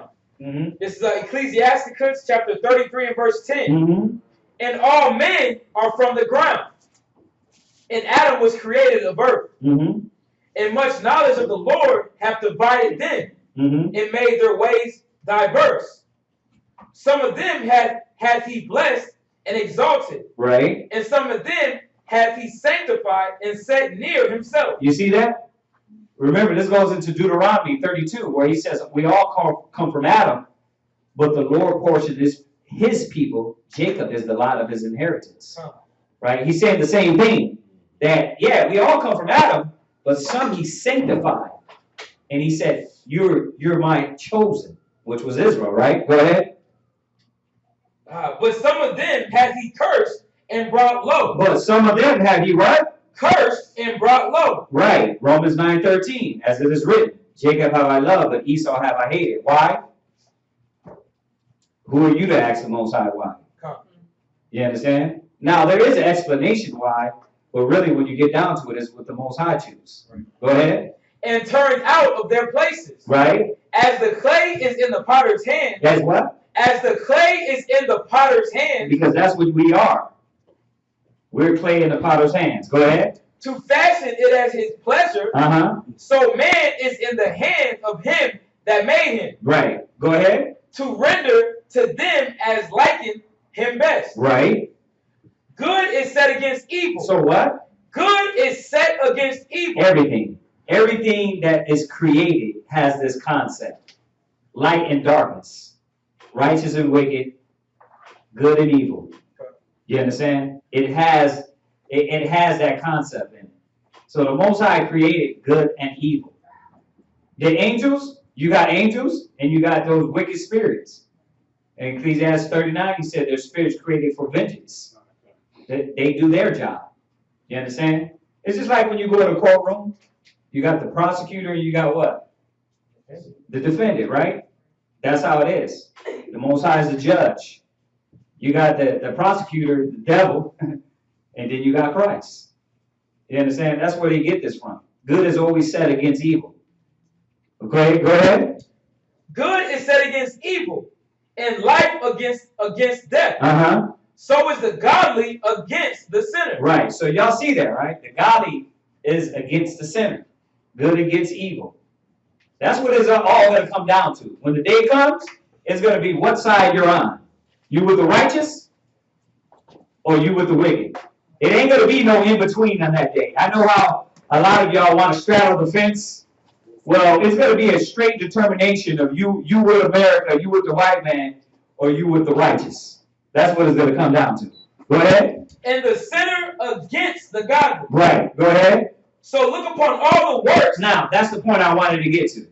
Look upon all the works. Everything.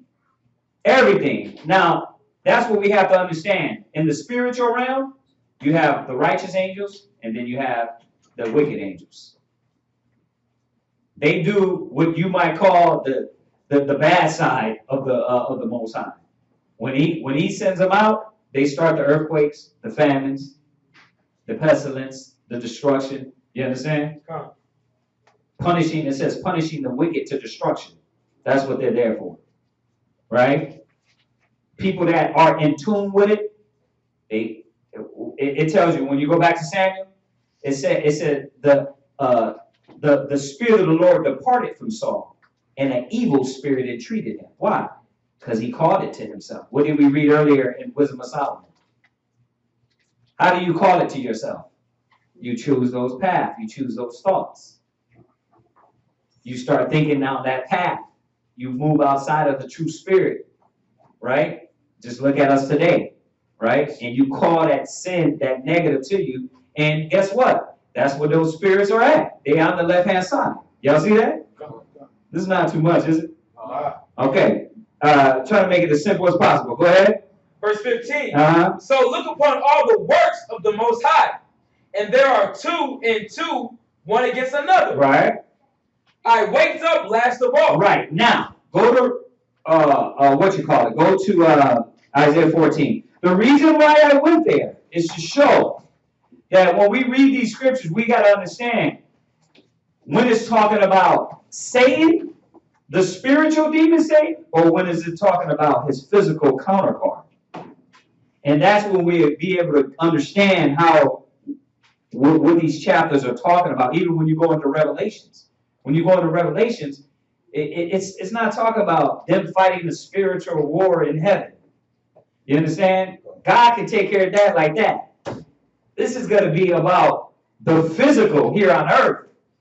But see, you have to know that the Bible speaks in that form of spiritual and physical. Isaiah 14 it goes from both. So read that. Isaiah 14 and 1. Verse 1? Yep. Isaiah chapter 14, verse 1. For the Lord will have mercy on Jacob. Right. And will yet choose Israel. Yeah, see? So let's get this straight. What are we talking about? What is this talking about? Straight out the door. It's talking about the chosen, right? And we'll choose Israel. But check this out. Are we chosen now? Are we? Will we choose Israel? The Most High set us up, chose us, deliver us? Or are we still in captivity? So we're going to find out that these first few verses is speaking of us in the future. So this whole thing is we're gonna find out this is future tense. Go ahead. And set them in their own land. Are we in our own land? So what is this talking about? What we call in the Bible what? Prophecy. Right. This is prophecy for the future. So now we're understanding this is talking about a people, a nation. Go ahead. And the stranger shall be joined with them. Right. So yeah, there's nations that's going to be with us. Go ahead. So another key that all nations and everybody ain't just going to pop out in the smoke. No, the nations are going to be with us. Go ahead. And they shall cleave to the house of Jacob. Oh yeah, they're going to be there. You know how you get those. What about if there's some good white people and there's some good ones? They're going to be there. Right. Yeah. Oh yeah. No, go ahead. Go ahead. Verse 2. And the people shall take them and bring them to their place. Go ahead. And the house of Israel shall possess them in the land of the Lord. Right. We're going to do what? Possess them in the land of the Lord. So this is after Christ comes back, destroys everything, and sets up the kingdom on earth. He said the nations that are left, that they didn't get burnt down up, trying to fight against him, they're gonna be in our land, and we're gonna possess them. Go ahead. For servants and handmaids. Right. This is not now. We don't possess no servants, no handmaids. We're not in our land. It's not glorious peace, hallelujah, jumping around, dancing, singing like we left out of Egypt. No, we're still in hell. This is future tense. Go ahead. And they shall take them captives, whose captives they were. Right. So the new Aunt Shemama is going to be Hillary Clinton. Right. They're going to be the slaves, the servants. Oh yeah, you don't want. What's Miss D? What's the cook? Oh,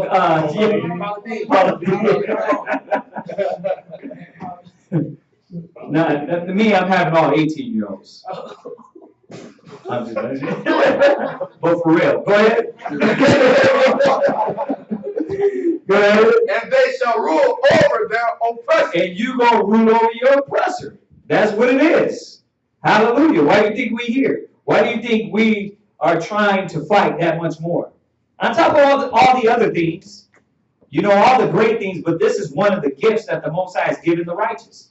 We get to rule over our oppressors. Go ahead. Verse 3. And it shall come to pass in the day that the Lord shall give thee rest from thy sorrow. So what are we talking about here? Straight from verse 1.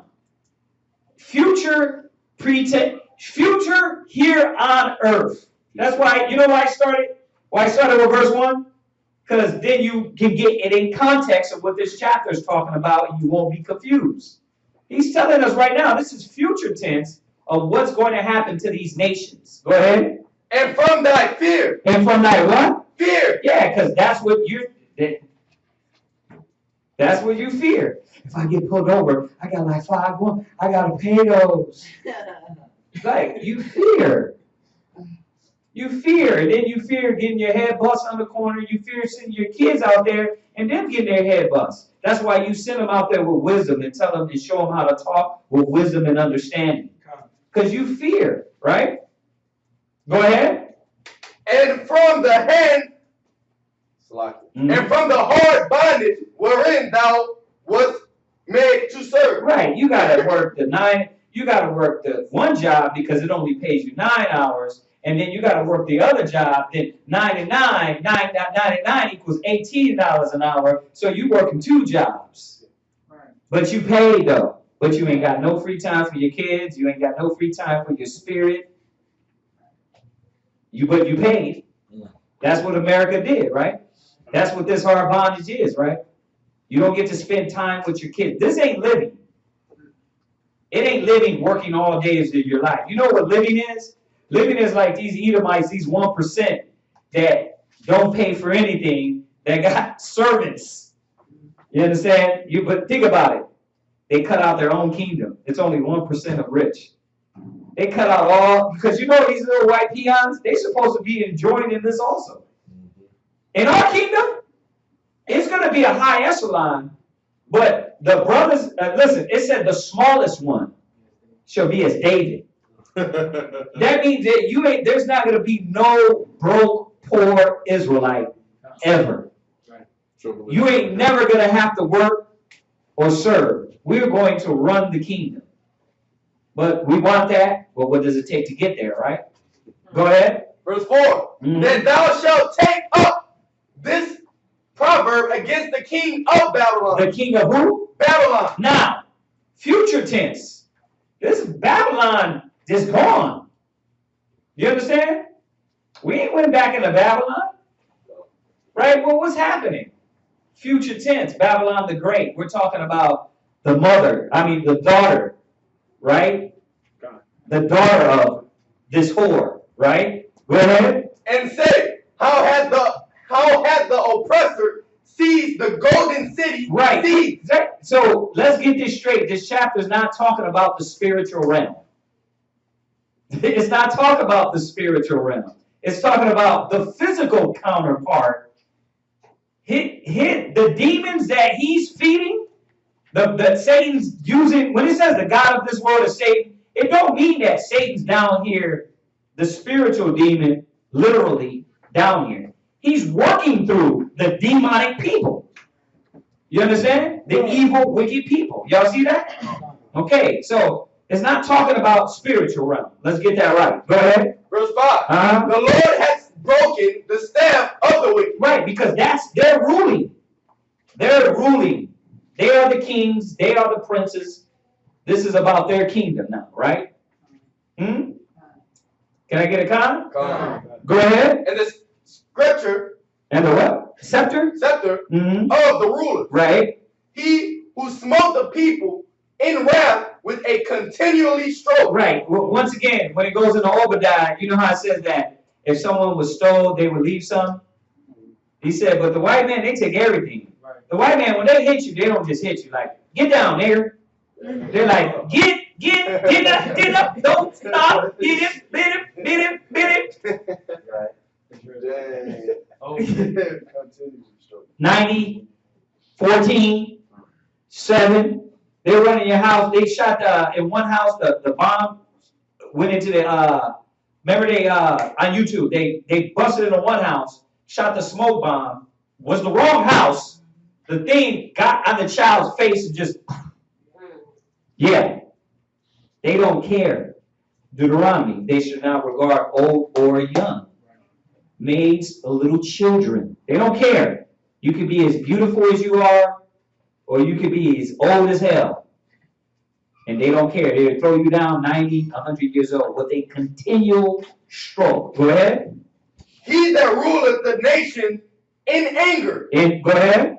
In persecute and none hinder. Right, and none hinder. There's nobody going to stop America but one man. Is persecuted. You understand? One man. Christ. Go ahead. Verse 7. The whole earth is at rest. Right. Now he's jumping and saying, when that happens, when you fall, then the whole earth will be at rest. That's when we get peace. Because listen, it's everybody being ruled by this wicked hand. You understand? It's everybody. Go ahead. And it's quiet. Read. They break forth into singing. Yeah, and that's when we're going to break forth into singing. We're going to be dancing. Why? Because he's done his time. Go ahead. Verse 8. Yeah, the fir trees rejoice at thee. Right, listen. The elements, the trees, the air, the animals, everything will rejoice. Why? Because everything is suffering now. Remember Isaiah 24 verse 5? The earth is defiled under the inhabitants thereof, because thou hast transgressed the laws and broken the everlasting covenant. Then it goes down and tells you in Isaiah 24 and 5, the whole the earth is consumed because of them doing this. You understand? So that's the precept to that when you to this scripture. Go ahead. And the cedars of Lebanon say, since thou art laid down. Since you're laid down, when this demon gets taken out, go ahead. No feathers is come up against us. Yeah, you're not being all the earth turned into cities. They destroyed the earth and turned them into cities. You understand? So all the trees, everything is suffered because this man. Go ahead. Verse 9. Hell from beneath is moved. Hell from beneath is moved for thee to meet thee at thy coming. Right, because hell represents that lower state. We're in it right now. We're in the physical hell. You got the spiritual hell, but we're in the physical hell. Crack babies, drug dealers, no love, no respect for your own brother or sister. You can't keep a family, no unity in the household. That's hell. That's hell. You know what the heaven is? Heaven on earth is like these rich white folks. Yeah. You know, what's his name? The old guy that got like 3 women all the time. Yeah, you have these sit back. You think he deals with arguments? He's in order. You're in order. Why? Because he has power. He has riches. You know what I mean? This is his kingdom. He's supposed to, right? God said trouble is a bubble in the champagne glass. That's what he said? No, that's in the song. That's how frivolous they want to live. Yeah. He said the trouble is a bubble in the champagne glass. Like, other than that, he's living good. Right. Nothing else wrong. Nothing else. You know, but the thing is that their kingdom is so, I call it the Kmart kingdom, because it's temporary. They're not going to get what we get, everlasting life. Imagine enjoying being happy forever. They're not going to get that. You understand? They get what? They get to try to create transhumanism. They're trying to get that. They're trying to create themselves into robots so they can live forever, put their brain into a damn computer so their brain can live forever. They're trying to do what we're going to achieve spiritually. But it's not going to happen. It's not going to happen. Go ahead. It stirs up the dead for thee. Right. Even all the chief ones of the earth. Right. Go ahead. It hath raised up from the throne all the kings of the nations. Mm-hmm. Verse 10. All they shall speak and say unto thee, art thou also become weak? All the nations throughout the world are going to look at him and say, wait a minute. This guy's just like us. That's what's going to happen when Christ comes and takes the power from Lucifer. Go ahead. Art thou become like unto us? Go ahead. Verse 11. Thy palm is brought down to the grave. Yeah, that pomp, that hefty, that American, pompous attitude, like you're dark skinned, you're nothing. Yeah. You big lip, how's it go? Big lip, watermelon eating, fried chicken, thinking you're better dancers when you're not. Right. And you stink. That's how they think. That's how they think about us. That's how they think about our kids. You know what I mean? Like I said, in that new movie, I never heard it. In The Revenant, with Leonardo DiCaprio, they call us tree niggers. They call Gad, the Native American tree niggers. I'm like, that's a good one. I'm going to use that. They call us tree niggers. Tree niggers. You hear that? Wow. You guys are, man, Esau is racist as hell. You got to go see that movie. Because even in the movie, he goes around. Now, you got one brute in there. See, Leonardo DiCaprio, he has a kid, and it's by a Gadite woman. So he's kind of like the American Christian. I love all, people. But anyway, the other guy, he's straight Edomite devil. That's what's his name? That's Tom Hardy. Tom Hardy, yeah. He plays in there. But anyway, he goes around the villages burning everything, and he's like, look, he picks up something. He's like, they always steal it from us. God, man, yeah. He's like, the movie is hard, but one part in there, Gad, he said you came because he's trading with the French to find his daughter, and he's like, I need horses. And they're like, nah, we're not going to give you horses. This is what we agreed on. He's like, I want horses, or we're going to have to take them. He was like, that's not what we agreed on. He was like, listen, you've taken everything. This is what Gad said in his language. He said, you've taken everything, the land, the air. It was on point. It was on point because it showed, man, even back then, our people knew that this cat was the thief. You understand? We got so comfortable here in America. Pale face. Yeah, the pale face. Yeah. Oh, listen. Listen. Now they tried to say Gad was scalping, but it was Esau started the scalping and Gad started doing it. Yeah, they perfected it, man. But yeah, oh boy, that was doing the cat that plays Tom Hardy. He got scalped by them. You know what I mean? And his whole head was like half gone. But yeah, man, it's a real good movie. But it just shows you how the devil, how they can come up with another way to call you dirty, nasty, ugly, filthy, and at the same time, why rape, robbing you, stealing from you, and murdering from you. So if you want repentance, if you're a white man or white woman that watch our channel, if you want repentance, you got to do what the scripture said. If the wicked restore the pledge, give again that he have robbed. Right.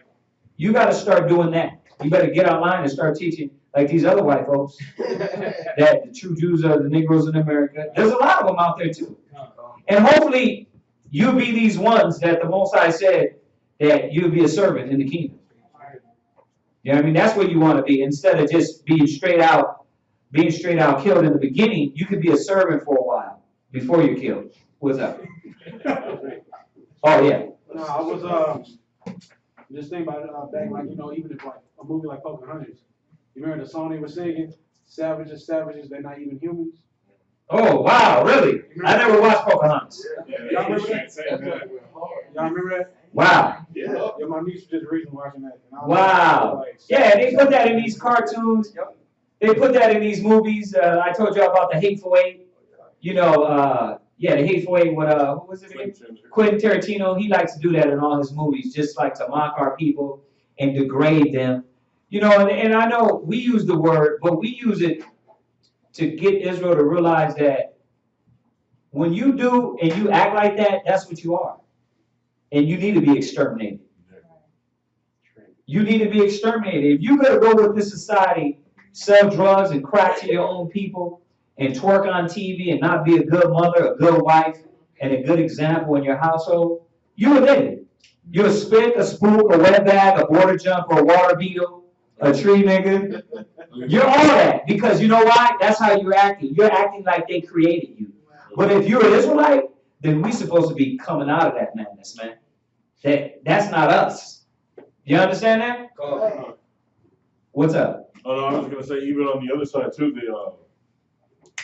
the Stockholm syndrome people, the house niggas, because they still niggas too. You know what I mean? You want to fight, you want to defend this country, you want to stand up for what's right and truth and justice, the American way. Yeah, you deserve to get a bullet to the head. Yeah. You deserve to get blown up by a mine. Right. You deserve to get gang banged by your squadron. Ooh, gang banged by the squadron? By the whole squadron wearing the uniform. Right. Hey, they did a guy like that, man. Female? Yeah. Oh no, Yeah. They raped him. He was talking about this link where the military, they were army, they were in Iraq, they were in the Middle East. Man, basically the whole squad ran it. They sodomized this little.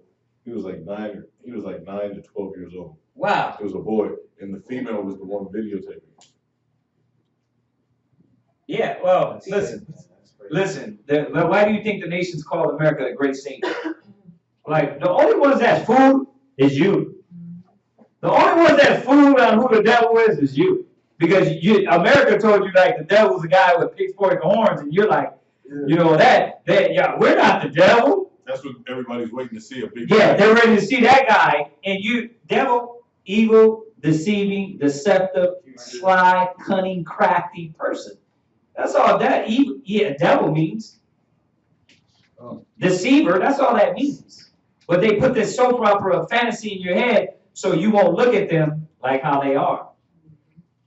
And we got to look at them for the works.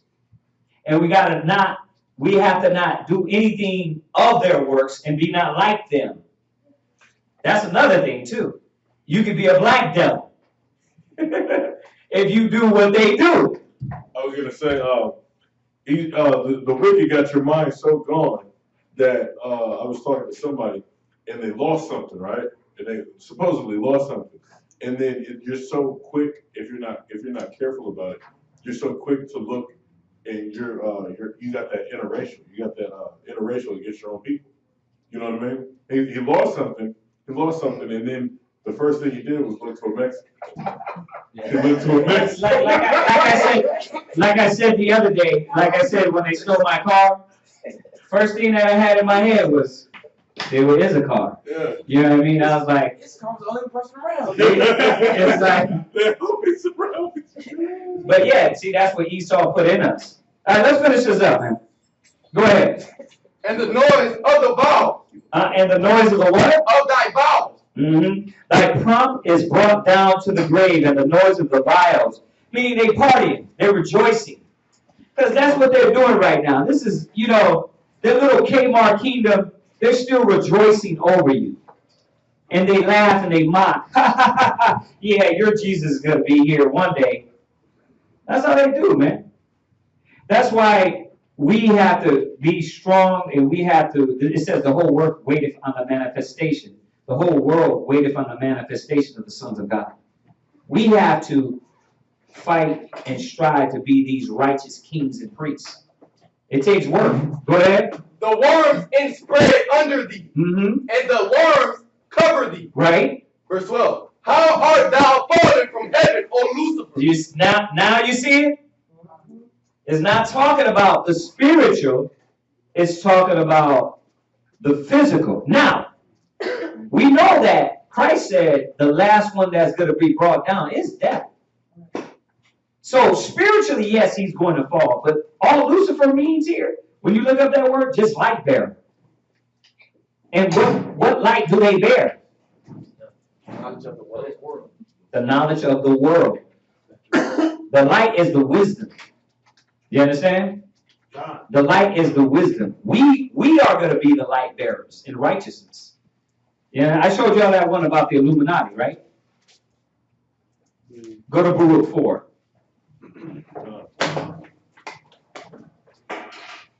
Go to Baruch 4, because that's what they believe. All Illuminati is, all Illumina is what? Illuminate. It means what? Light, to enlighten. That's all it is. It's just a word play, and they're saying they are the enlightened ones. So read that, Baruch 4:1. Baruch chapter 4, verse 1. Uh-huh. This is the book of the commandments of the Most High. Go ahead. And the law that endureth forever. Right. Go ahead. All they that keep it shall come to life. See, this is what brings us life and righteousness and wisdom. Go ahead. But such as leave it shall die. But everybody that leaves is going to die, period. You're going to die physically, you're going to die spiritually. Go ahead.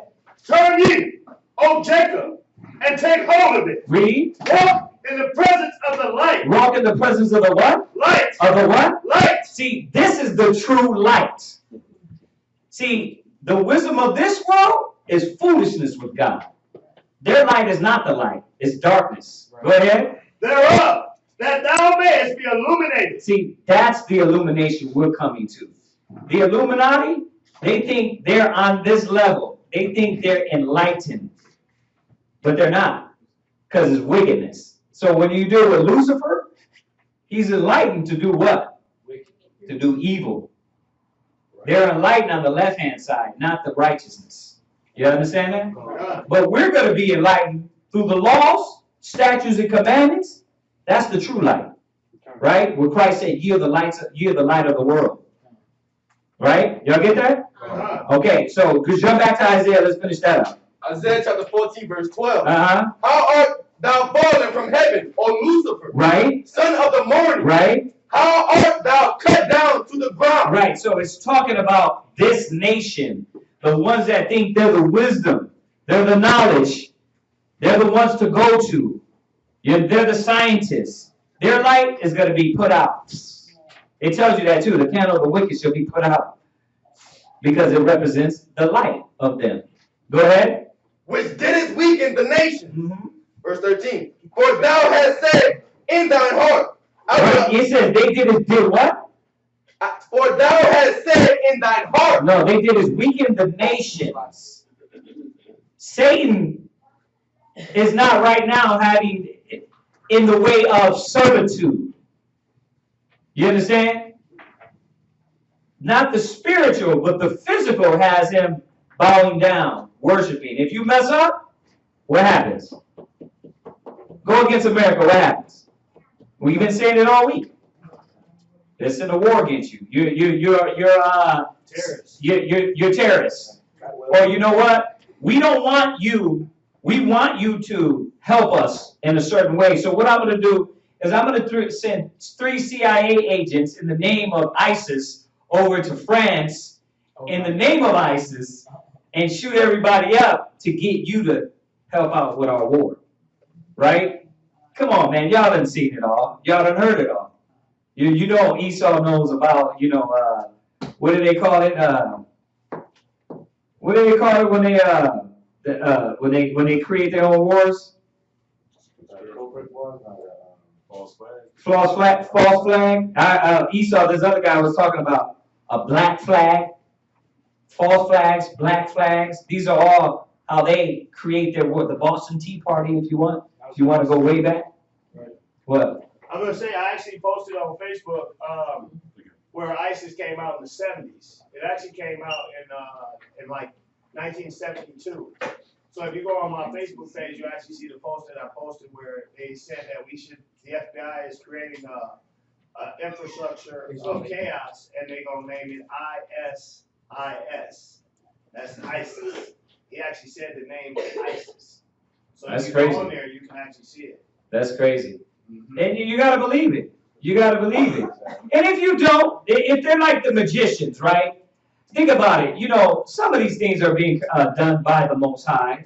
Majority of them. And then they're like the magicians.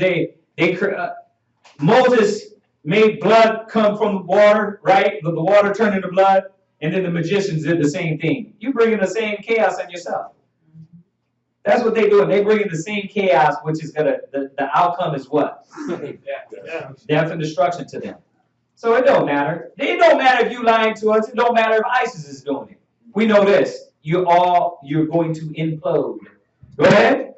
Oh, where do you have real quick? Proverbs chapter 24, verse 20.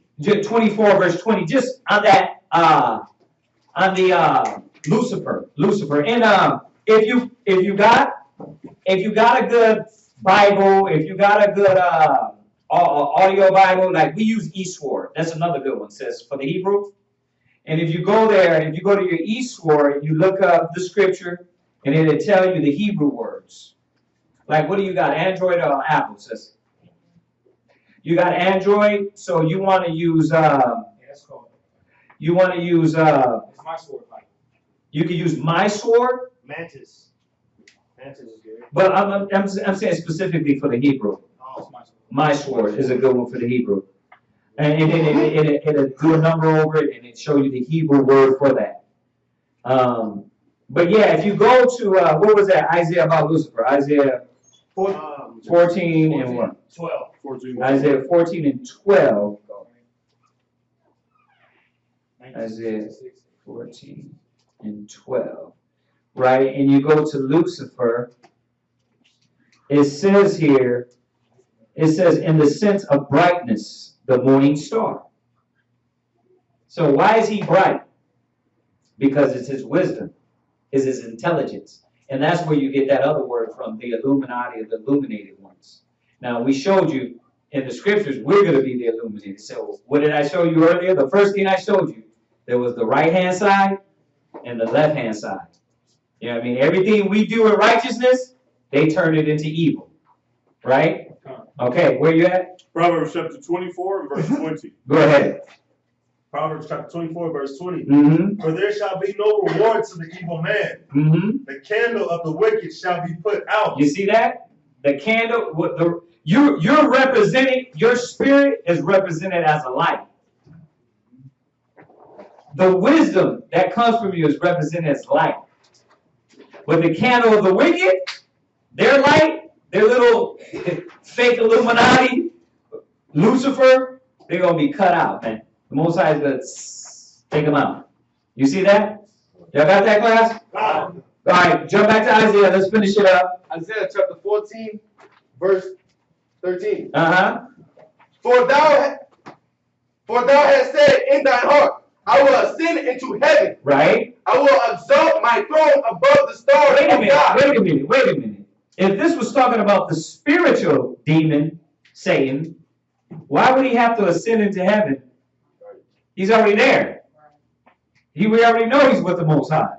Because this is when that battle happened. Right. No, this is but that's why you got to read it from 1 on down to show what is it talking about here on earth. Y'all get that? Go ahead. I will sit also upon the mount of the congregation. Yeah, and the mount of the congregation is who? No, it's us. Yeah, we're the congregation. And what they want to do? They sit on us. They want to rule us. Go ahead. In the sides of the north. Where are we at? In the sides of the north. North America. Go ahead. I will ascend above the heights of the clouds. I will be like the Most High. Right. You see that? That's how America thinks. I will be God. You're talking about living forever? We're going to achieve that. I got a better one. Go to Isaiah 28. I mean, Ezekiel 28. This is one of my favorite ones. Ezekiel 28. Yeah, he said, I will be as God. See, listen, this is talking about this kingdom, this nation. They think they are God, and that's why they're trying to achieve the manipulation of DNA. They're trying to achieve transhumanism. This transhumanism is beyond just DNA manipulation. It's about living forever. Go online. Go to YouTube, man. The things that they're trying to achieve with this transhumanism is what we're going to achieve in the spirit. But they're going to do it carnally. They're trying to do everything physical. Y'all get that? 28 and 2. Read that. This is Ezekiel chapter 28, verse 2. Son of man, saying to the prince of Tyrus. Right. Now, remember, the prince of Tyre, okay, this was another kingdom that was lifted up in his pride. He's going to tell us. Go ahead. Thus saith the Lord God, because thine heart is lifted up, right, and thou hast said, I am God. The same thing about this other king, right? The same thing about America. You understand? They think they're God. They think they're a power. Or now they say, I am God. Right. I'm God. Right. Go ahead. I sit in the seat of God. Right. Man, I can control DNA. I can control you from life and death. I can turn a man into a woman. I can predict what child you're going to have. I can see what child you're going to have before you have the child. I am God. That's what they do. This is what their science and what their technology they're trying to achieve and really trying to blaspheme to say, tell the Most High, look, you do it, I can do it better. Right? Go ahead. In the midst of the seas. Right, in the midst, the seas represent the nations. Go ahead. Yet thou art a man. Right? And not a God. Most I say, you're a man, you're not God. You're a man, you're not God. Go ahead. Though thou set thine heart as the heart of God. Right. It's the same thing when you go back to Isaiah. The same mind state. It's that syndrome. I'm the king. I'm the man. I can do this better. I'm wiser. Right? Go ahead. Verse 3. Behold, thou art wiser than Daniel. Right? There is no secret that they can hide from thee. And he is. Think about it. Listen, wiser than Daniel? The white man knows a lot. He can't look at the technology he has. Because why? The Jews seek for wisdom. I mean, the Jews seek for a sign. The Greeks seek for wisdom. White man, think about it. If you left it up to them, they will be on Mars. They will be on Mars. If the Most High left it in their hand, oh man. Like I told you the other day, that one movie, Jupiter Ascending, they had faggot robots. Jupiter Ascending, they had a faggot robot. They will do that. They will have you living and having sex with computers. That's where the VR is coming into. Virtual reality. That movie, Her. Yeah, the movie Her. She fell in love with a dang with a computer. Operating system. There's Transcendence. Yeah, Transcendence. All those movies, man. Lucy, huh? Uncanny.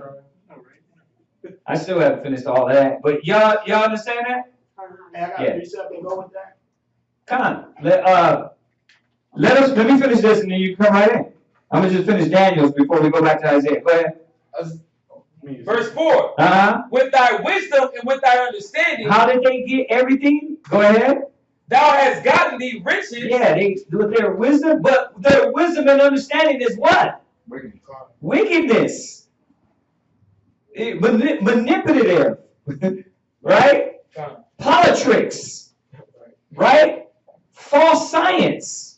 Right? Is it there? Do they know things? Yes, but how are they achieving these things? Through the left-hand side, through Satan. Go ahead. Not aliens coming down. You watch that X-Files. The aliens came and gave them the knowledge. No. It's by just them sitting and beating off and taking up. You know, come on, man. Get beating off on PCP. What are you going to do? Oh, I just created a new system. It's going to be beautiful, bro. Oh, how did you get that? It was, I don't know if it was the bat inside my butt or y'all thinking I'm messing around. It's real. Why do you, listen, what is one of the things, Thought one was going into with the Masons. When you go into that Masonic, yeah, y'all think we're just saying it. It is funny because you're like, who does that? The white man? Like, who sits around sitting on a bat beating off?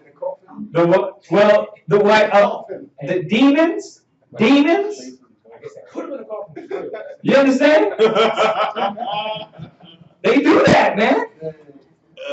All those heathenistic come from the Greeks and the Romans, man. All the way back from the Babylonians, heathenistic too. You know what I mean? Africans, heathenistic as hell. They do the same thing. Yes, exactly. Cow butts and all that. Circumcising the women, that goes back to them. The white man liked it, and he started to adopt these things, and he's doing them. And then guess what? Our people started to do it too. Our people started to do the same thing following the heathens. Just like you do it today. Go ahead. It has gotten gold and silver into thy treasures. Right. Verse 5. By thy great wisdom and by thy traffic hast thou increased thy riches. Yeah, that's what America's known for. Their traffic. These other kingdoms, I think it was Tyre and Sidon, the borders, they were known for their traffic also. You understand? They're known for their traffic, bringing in their goods. Their merchandise to sell to the what? To the slaves, the servants, you Israelites. The Chinese shoes, the Jordans cost $2, sell it to you for $300. We were just talking about that, remember? Yeah. Tyre giving to Solomon for the temple. Well, there you go. There you go. Yeah. So was that who Jeremiah said, "I'll put hands upon thee"? That was the Tyrese that came into the camp, that came into the on the Sabbath. I gotta go to the scripture. That was Jeremiah. I gotta go to the scripture to refresh my memory on that. Go ahead. Yes. And thy heart is lifted up because of thy riches. Right. Therefore. And that's why America's so proud, because of their riches. They figured nothing can stop them. So this is where, listen, he said, you sit in the seat to say I am God. That's powerful. That's a powerful saying. I was reading on it, but that's a mentality of an apex predator. Right. Because they believe they're on the top of the food chain and they can't be touched. Right. And that's where all that apex predator mentality, that's where all your ideals come from. You put me, I'm the one that has to think for you. I'm the more intelligent. So I have to do it, and I might have to make decisions that y'all seen all these who's seen a good Netflix show? Right? All the ones that are demons out there, we gotta make the choices because these people can't make it for them. Go watch a good politic one, House of Cards or Olivia Pope. Go watch those. It's about I'm a demon and I gotta make demonic decisions for you. And that's the way they believe. That's the way they think. Go ahead. Jump back to, you said you had one? Yes, sir. This is actually Luke chapter 16 and verse 8.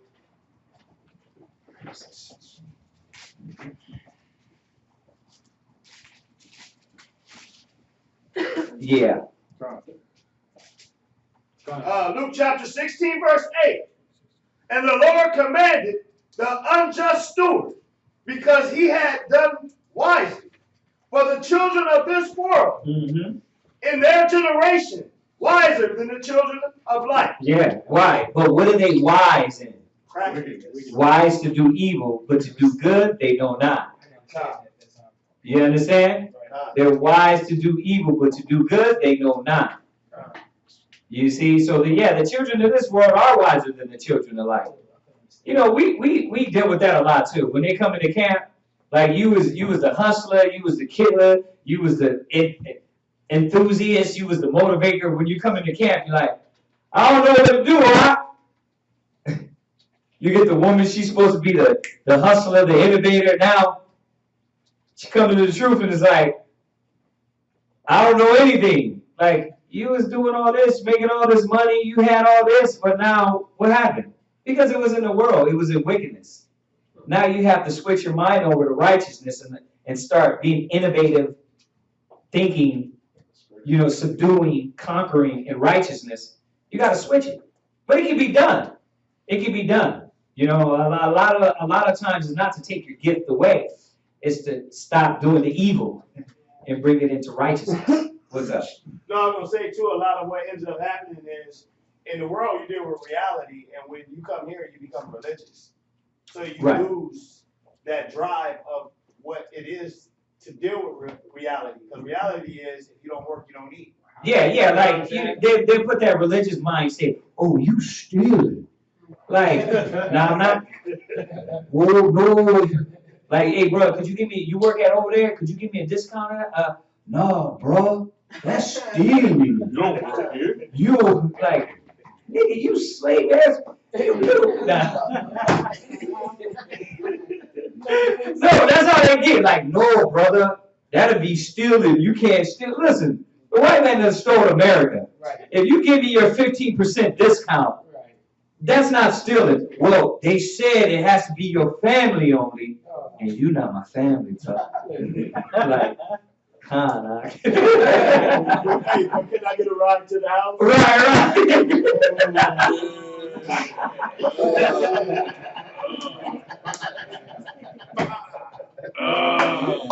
I hate that, man. You get our people, man, and that's why people don't get along.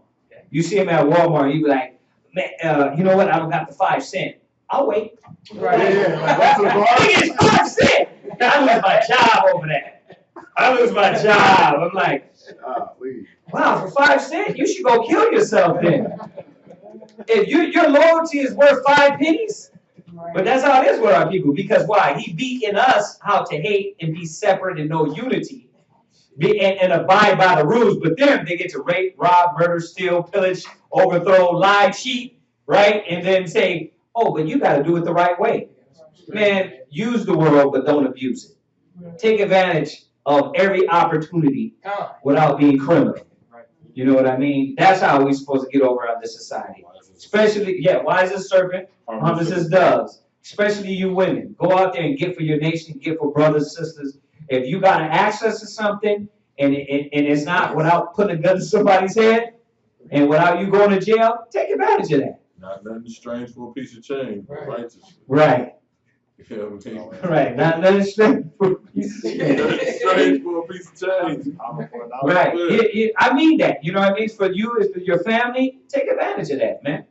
It's all good. There's nothing wrong with that. Go back to Isaiah. Let's finish it up. Isaiah chapter 14, verse 15. Yet thou shalt be brought down to hell. Right. So he's not God. I know you look up to him and be like, man, this kingdom's going to last forever. It's not going to last. Their time is coming short. Go ahead. To the sides of the pit. To the sides of the pit. To hell. Right. Physical hell and spiritual hell. Go ahead. Verse 16. They that see thee shall narrowly look upon thee. Yeah, when we look at him, go ahead. And consider thee saying, Is this the man? Our children are going to look at him and be like, Daddy, they really ruled over us? That's funny.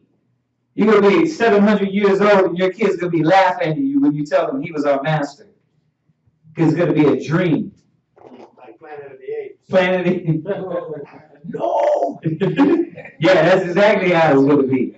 We're going to be laughing at it. To look at this guy, a 5'4", 230-pound white woman with a baton, got a 6'10" nigga on his knees. Bigger than Uriah, talking about put your hands behind your back. You know, when we used to kill thousands, when one man used to slay 1,000 men. That's mockery. That's something to laugh at. That's what we used to do. One man killed 1,000 men. All those good martial art movies, you see him running through the troops, hitting them with one blow. That was an Israelite. That was you. Now you're what? Get on your hands and knees, nigga. Turn around. It says rule of fleet 7 ways. Yeah, exactly.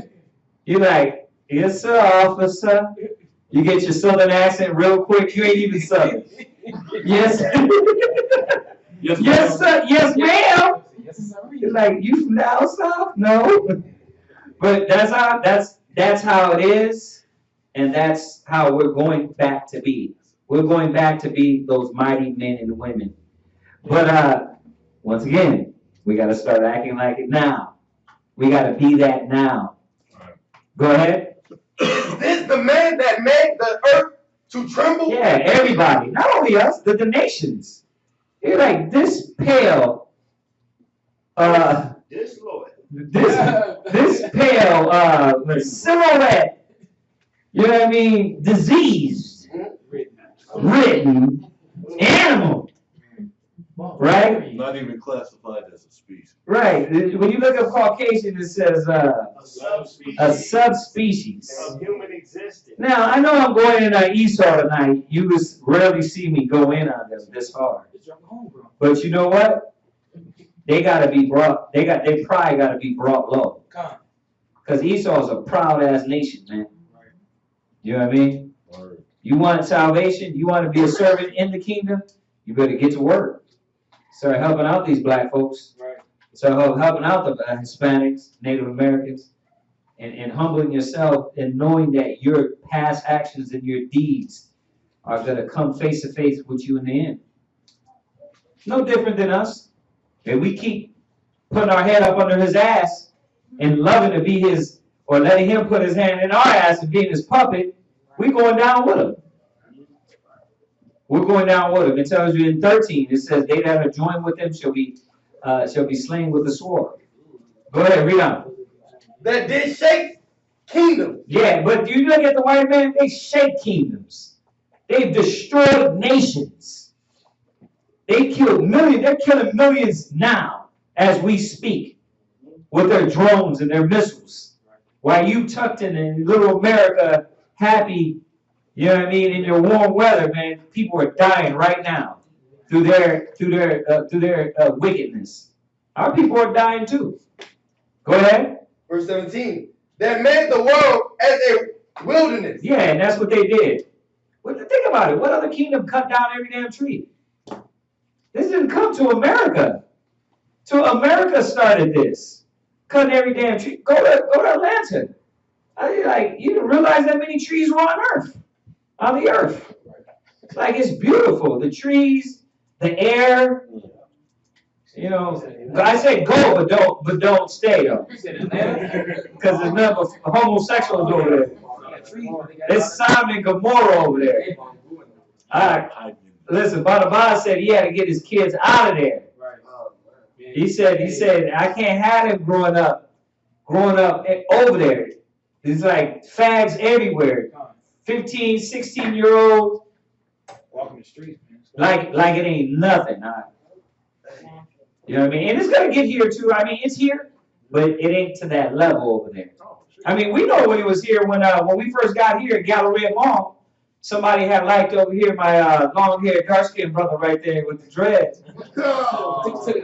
And this cat bent over. He bent over on the escalator, touched his toes, and twerked. He said he wanted to do something. What'd you say? Strange? Strange 4,000 change. Strange 4,000 change. He did that in front of all of us. That, you know how brothers was like, where the hell did we just come to? This is when we first got to Houston. Now, you know, you got to think about it. That was 7-8 years ago. 7-8 years ago, man. He was just like, drop down. Just, And all you heard was, Got that? yeah. And guess what? Ain't no white man. That's these flamboyant, fat Negroes that love America, that love beef. Come on, let's finish it. That, verse 17. Uh-huh. That made the world as a wilderness and destroyed the cities thereof. They what? And destroyed the cities thereof. They destroyed the cities. They destroyed everything. They destroyed the air. We know that. Go ahead. They opened not the house of the prisoners. Right. They didn't. That's another thing that when I was reading that book of that story of Geronimo. It was like, we don't keep prisons. They said the white man started that. He said that we would cast you out. He said we would cast you out of the city, like Israel would do. Right. You know what I mean? And he said you would, huh? Support you, huh? Yeah, you'd be out of the city and not be a part of your tribe. It's called blackball. Right. That's what we would do. But you know, the white man, he'll stuff you in a damn house with none but men your whole life, giving you drugs and turning you into a homosexual. You understand? That's the filth, man. That's the filth of America. Every way they have transgressed every contract that God created. Isaiah 24:5. Go ahead. Verse 18. Uh-huh. All the kings of the nations, even all of them, lie in glory. Right. Go ahead. Everyone in his own house. Yeah, they all lie in glory, and all of them are going to fall. Everyone is going to fall. All the nations. All the nations have part in your slavery. They have part in you being in the ghettos and the slums. Right. They have part in all this. So they got something coming to them too, not just the white man. You know what I mean? So the Most High is going to have his day with all the nations, including the wicked Israelites. I hope y'all know that, because as we point out the wicked nations and white man, you're like, yeah, but there's a lot of wicked niggas amongst us. There's a lot of wicked sellout people that will join up with America. They're going to go down with it. Who had their hand raised? Yeah. So it's unlawful to have prisoners? No. To where how Esau has them in prison, lock them up, don't give them no conjugal visits. We have prisoners? When you look at the scriptures, we were punished by the law. No, I'm saying, did we have, because you know we had a lot of. We have servants. But they weren't prisoners? I don't think we had prisons. No. We had servants, but you know, when you go through it, you find out that we still treated them with sort of respect. Come. You know, even the other ones of the other nations. Right, like when you read about Solomon and about his servants. Yeah, he still treated them with dignity. Right. You know what I mean? And but they were just tributaries and slaves. You know, in that case, in a lot of cases. But when it comes to those things that a lot of people are being in prison for, you know, death, killing, you was killed. There's no reason to imprison you. You know what I mean? You just put to death. Right. You know what I mean? Or, you know, if it came down to, I guess, certain laws, you know? Right. But, you know, we have to go over that too, those laws again. Yeah. Didn't Solomon have chambers? Chambers? Like, didn't he have chambers, like, you know, like when someone does something wrong, like basically a prison, a chamber? I think you're getting mixed. I think you're mixing up chambers as in a house, or as in places where you got different. Because I was reading that in the Josephus also. He had different chambers, but not necessarily prison. Not prison. It was like storage, his gold. You know what I mean? Different what do you call it? Secret tunnels. In that case, but I don't remember. Like when you look scripturally, that wasn't a common theme to have prisons. Well, I know, like one brother was thrown into the chamber. Joseph. Right, but that was in another nation. Yeah. But we didn't do that. Yeah, that was another nation, yeah. I had a precept, but I also got a question. Yeah, what's the question? What about the story about with the king and his wife when she got called to the bank? But that wasn't Israel. That was Esther. That was Esther, Vashti. Was Vashti, but that wasn't Israel. Like I said, you know, as I'm going through my database in my head, I don't remember off the head. You know, if we find a scripture, you know, I'll stand corrected. But I don't remember scripturally we had prisons like Esau or dungeons or things like that. Right. I could be wrong though. Yeah.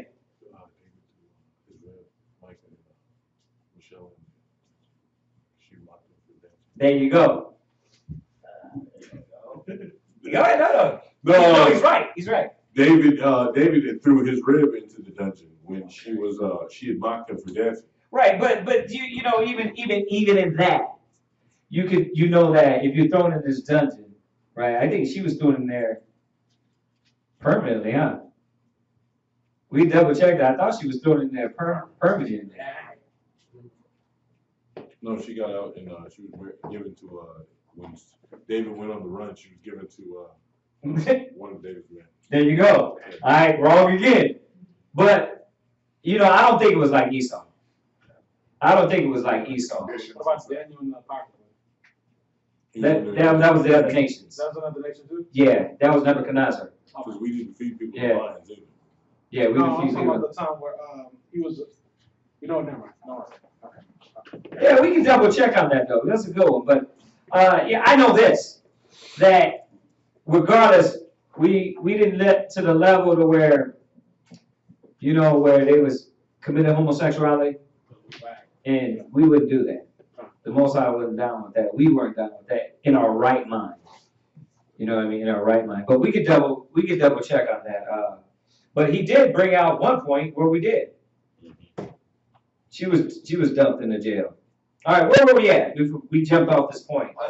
Oh yeah, go ahead. Yeah, no, just off what you said about how they, you know, they go above and beyond, how they treat us, how they trying to destroy us. Right. As a nation.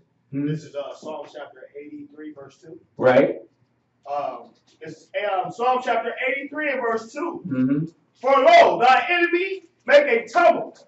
They that hate thee have lifted up their head. Mm-hmm. They have taken crafty counsel against thy people. And consulted against thy hidden ones. Right, and then we're finding out in Isaiah and in here, it was all nations. They have consulted against thy hidden ones. Well, you're hidden now because your nationality, your identity has been stripped from you. Right.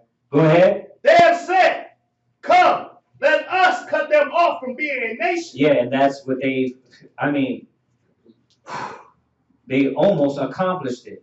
It says, by the grace, by the mercy of the Lord, ye are not consumed. That's why we're not totally gone.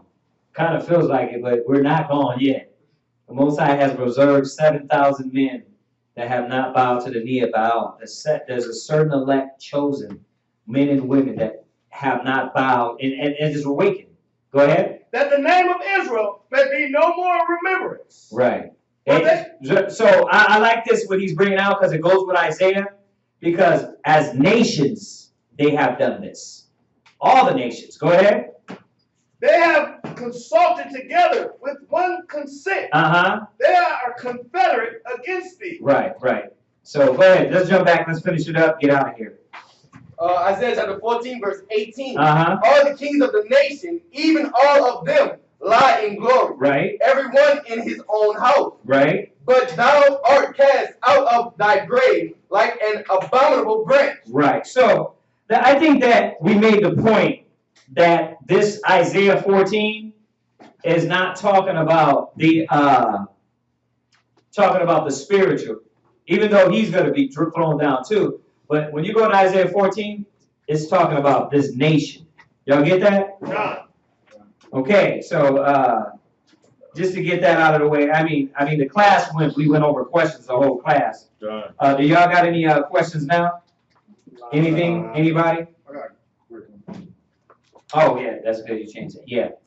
Revelation. I think we went over it. I just want to make sure. It's Revelation chapter 13 and 16. Yeah. you know, when it talks about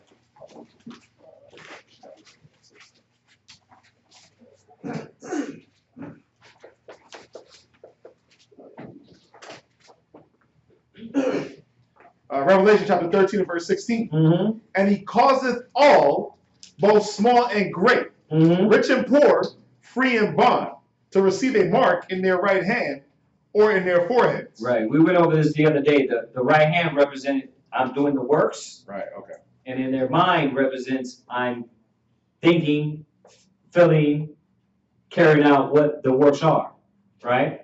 God.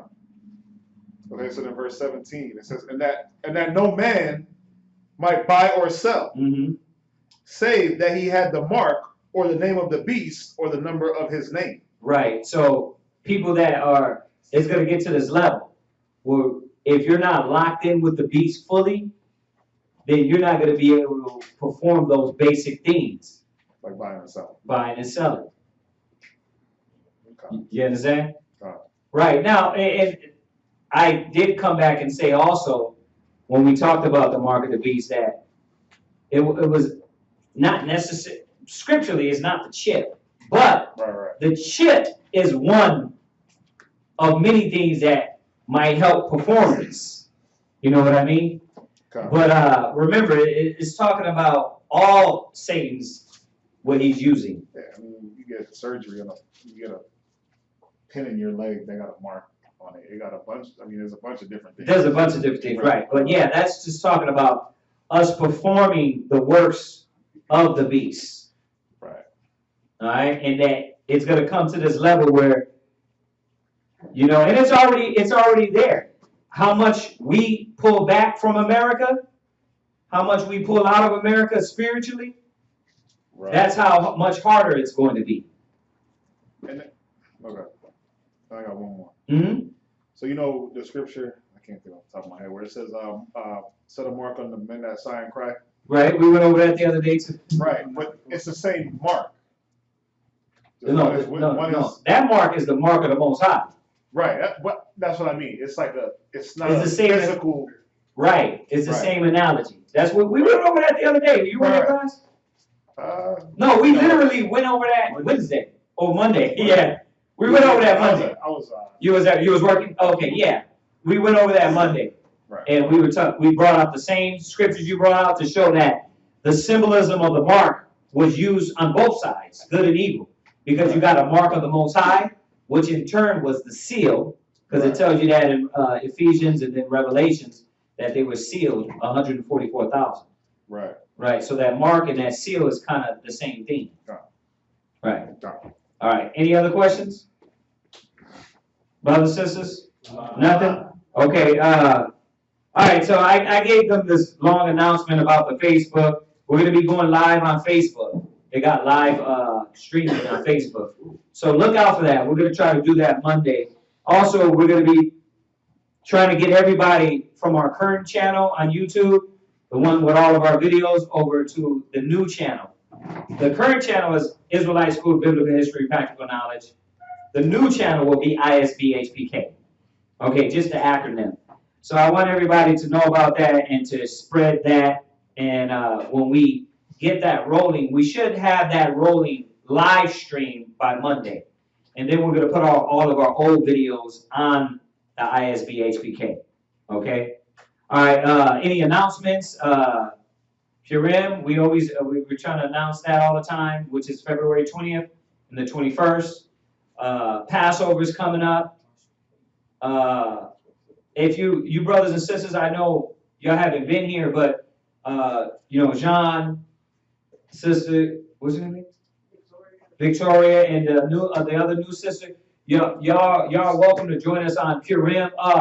Sister, I feel like I've seen you before somewhere. Nah, besides that. Where you work at? I don't know. I just feel like I've seen you. I get that sometimes. But anyway, yeah, you're welcome to join us on a Purim. Also, we're going to eat, be festive. Brothers and sisters are going to be here. All right, so, what? There's a question. Yeah.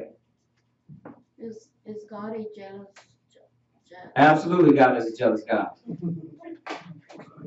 Actually, what's funny, I was just putting a class earlier on that together. Yeah, so God is definitely a jealous God. If so, why we can't be jealous, and why is it that he is not jealous of Christ? Because that's what he wants you to do. He don't want you to be jealous. He said for us not to be jealous, but he's a jealous father. Why? Because he's God. All right, listen, not only that, I can help you out with that one. Because this is one that, and I'm not saying that whoever's asking it is using this way, but this is one that like atheists use, or people that don't believe in the Bible, they use it like that. They say, well, if he's a jealous God, I don't want to be none of that God. How could you tell me to do something that you want to do? Well, he says, don't be angry. Oh, he says, be angry and sin not, right? And he says the Lord will come down with wrath. So he's a wrathful God. And he's a jealous God. But see, the thing is this. God's anger and God's jealousy is not like your jealousy or your anger. You are carnal. The Most High is way beyond what you can imagine to understand what he looks at as jealousy.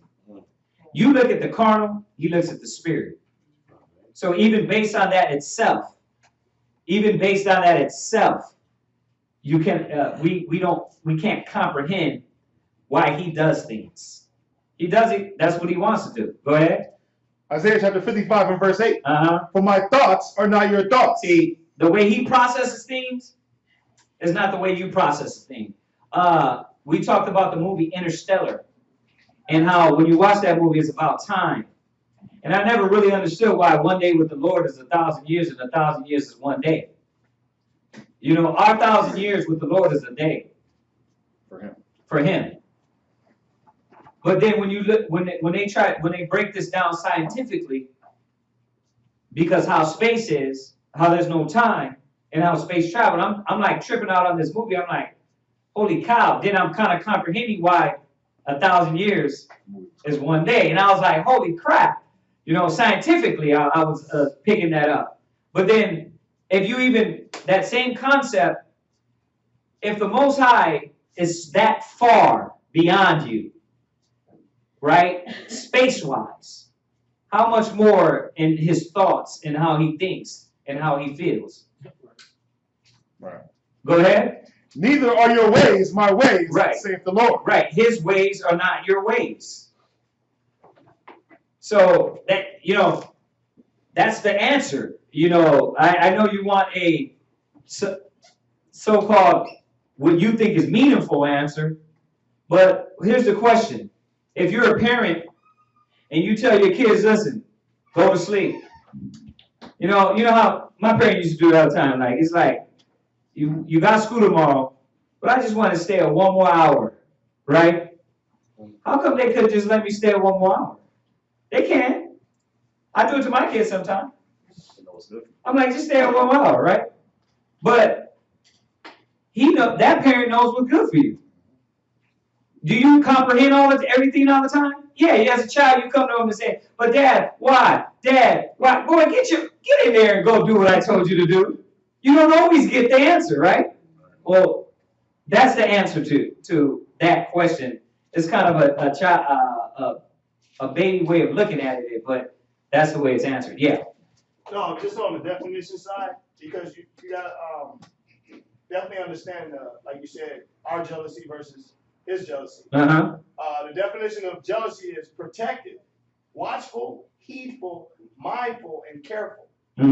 So you're looking at it from a negative a negative perspective, right? Where it would be untrustworthy, mischievous, mistrustful, over possessive, and suspect. Right. That's not the spirit of the Most High. Right, the Most right. High can't be tempted with evil. Perfect edification. Perfect. We got a carnal jealousy. We got a carnal jealousy into a spiritual. It's like when David said, "I hate them with a perfect hatred." he knew how to hate without like being objective. Right. And not using his emotions to judge. Y'all know about that anyway. When you deal with hatred, you know what I mean? How could you hate Esau, hate this kingdom with a perfect hatred? Right? How could you? You can. You can. You hate wickedness. Right. You hate with the scriptures. Right. That's how you would hate. But as opposed to emotional, carnal is like, no, I hate the white man. Right. You gotta hate wickedness. You can't hate the white man because you don't know everyone. You don't know everyone. Right, exactly. See, the same thing, because if you hate wickedness, then you'll learn to hate that in everything. Right. You know, so, you know, even going back to the perspective of jealousy, right. The same thing, what we might be jealous of, the Most High is not on that. He's not on that. Yeah. Another question. Yeah. Why was Uriah the Hittite allowed to congregate with the Israelites if he was a heathen, and why David felt he could take his wife? Well, David, I'll answer this one backwards. David felt he could take his wife because he was being a nigga. He was being wicked, and the Most High checked him and cursed him for that. He took the kingdom from him for that, and so yeah, that was wrong. And Uriah was a Hittite, and there was many nations amongst Israel. Yeah, Ruth was a Moabite. That's the great grandmother of David. So there was nations amongst us, but these nations, like Ruth, they had to disannul and take away their and stop doing their customs, their philosophies, and their religion, and serve the Most High, like all the nations are going to do in the future. Every nation ain't just going to be wiped off the face of the earth. You understand? They're going to serve in righteousness and true holiness. That's what they're going to do. So there was many nations that Solomon dealt with wisdom and understanding. So, you know, we didn't go around just bashing the nations. You know what I mean? Like even tonight, the class was not about bashing. It's about showing the facts. The facts are they're going into slavery. You know what I mean? That's the future prophecy of what the Most High has prepared for the nations. But when we go out there, do we deal with them with respect? Yeah, you deal with them with respect. You don't go up to them and spit in their face and be like, "You dirty, scummy African, you ain't nothing." You don't do that. You deal with them with wisdom and understanding like David and Solomon did. Right? You understand? And even like Uriah the Hittite and many other people. If nations wanted to come help out the school, yeah, we would let them. You understand? They can't do what we're doing. They can't do the office of the priesthood. But if they wanted to help and give and alms and tithes and be found righteous in that way, then yes, they can. So yeah, there was many nations that helped out Israel. Yeah.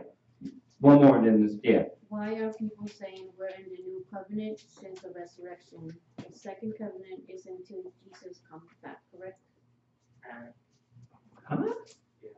Repeat it one more time. Why are people saying we're in the new covenant since the resurrection? The second covenant isn't until Jesus comes back, correct? Well, we're in that second covenant right now. When it tells you in Jeremiah 31 on down, 31 on down, he says he will put his word in our inward parts. This is the beginning of that. The beginning of their end is, this is the beginning of our beginning? Right. Their end starts at the beginning? Yeah, their end starts our beginning. Let's go to 2nd Esdras.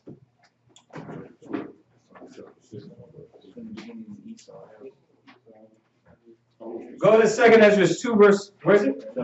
Chapter 6. 6. Verse 8. Verse 8. 2nd Esdras chapter 6 and verse 8. 2nd Esdras in the Apocrypha 6 verse 8.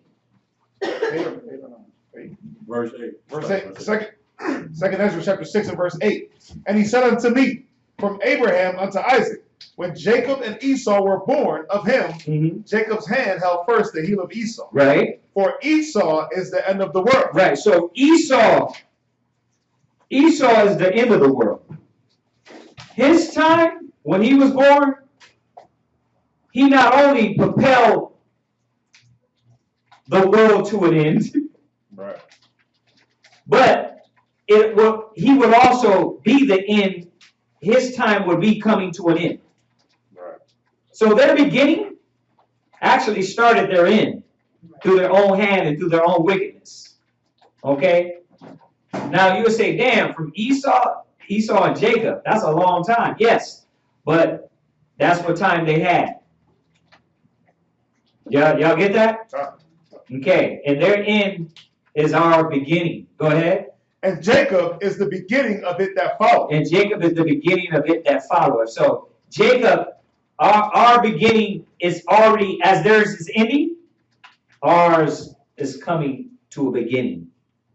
And that's what's going on now. So that covenant that you're talking about, the process is happening now. The process of us being born again, we're not just going to wake up, I'm born again. The scriptures say, rehearse the righteous acts. Why? Because we're practicing to be blamed. Right? Remember when it says you would be transformed in the twinkling of an eye?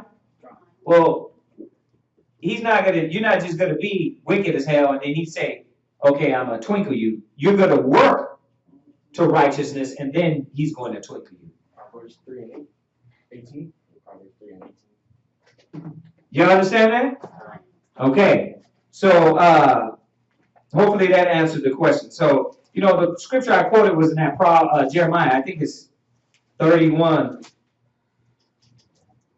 When it tells you the law shall be written in their inward parts. It's Jeremiah 31 on down. That's this time where that I should say that's the beginning. Yes, 31 on down. About the new covenant. Read it out? No, they can read that. Oh, they can read it. Yeah, they can read that. Read it for them, man. Go ahead and read it for them. Jeremiah 31. 31. Mm-hmm. Behold, the days come, said the Lord, that I will make a new covenant with the house of Israel. Read a little louder. Behold, the days come, said the Lord, that I will make a new covenant with the house of Israel. Right, so the covenant with the house of Israel is a new one. We're talking about that new covenant. Go ahead. And with the house of Judah. Uh-huh. Not according to the covenant that I made with their fathers in the day that I took them by the hand to bring them out of the land of Egypt. So not by the old covenant, but by the new one. Go ahead. Which my covenant they break, although I was an husband unto them, said the Lord. Mm-hmm. But this shall be a covenant that I will make with the house of Israel. Uh-huh. After those days, said the Lord, I will put my law in their inward parts. So he said, I will put my law in their inward parts. Was that just going to happen, Bean? No. Or is it happening now? No. So we're in that covenant right now. We're in the new contract, right? It's not afterwards. We're in it. Go ahead. And write in their hearts, and I will be their God, and they shall be my people. And that's what he's doing now. We went over this one the other day. Go to Hosea 6, verse 1. Hosea 6, verse 1 and 2. And that's what I think she's asking. Is the new covenant after, or is it now? No, we're in that new covenant right now. Hosea chapter 6 and verse 1. Uh-huh. After 2 days will he revive us. What? After 2 days will he revive us. Well, that revival is when Christ died. When Christ died, that was the beginning of us being revived. Right? Why do you think the apostle said, will thou again at this time restore the kingdom to Israel? Right. Because he said no. You know why? Because it was our revival spiritual. It wasn't going to be the physical yet. That's at the end. See, go ahead. And in the 3rd day, he will rise us up. Uh-huh. And we shall live in his sight. Right. So you see that? So in the 2nd day, he's reviving us. See? And the 3rd day, we were going to live in his sight. So you see the revival time we're in. And then it's going to come to where now we get the prize. But that prize is ultimately going to be through what? Grace. And this ultimately, when the law takes over us, it be written in our inward parts. Because it's being written now. But come on now. Do you still sin? Do you still do negative? Do you still got a lot of spirits on you? That's why we're working to what? We're working and being prepared for the twinkling. Yeah. Proverbs chapter 4:18, path into the perfect day. Okay, read that. Proverbs chapter 4, verse 18. Mm-hmm. But the path of the just is as a shining light that shineth more and more unto the perfect day. I like that. That's on point. Because it shows you the path of the just. That's Proverbs what? Proverbs chapter 4, verse 18. That's Proverbs 4 and 18. That's on point. Because we weren't just going to be perfect on the perfect day. We were going to be shining brighter and brighter because we've been dim. Remember Isaiah, and Isaiah tells you you're dross, right? We're that gold in that blackness. But he said, little by little, we're being cleaned.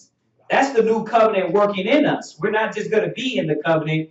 We're going to be working in this new covenant until the prophecy is fulfilled, until this law is in our inward part. Because that was the new covenant.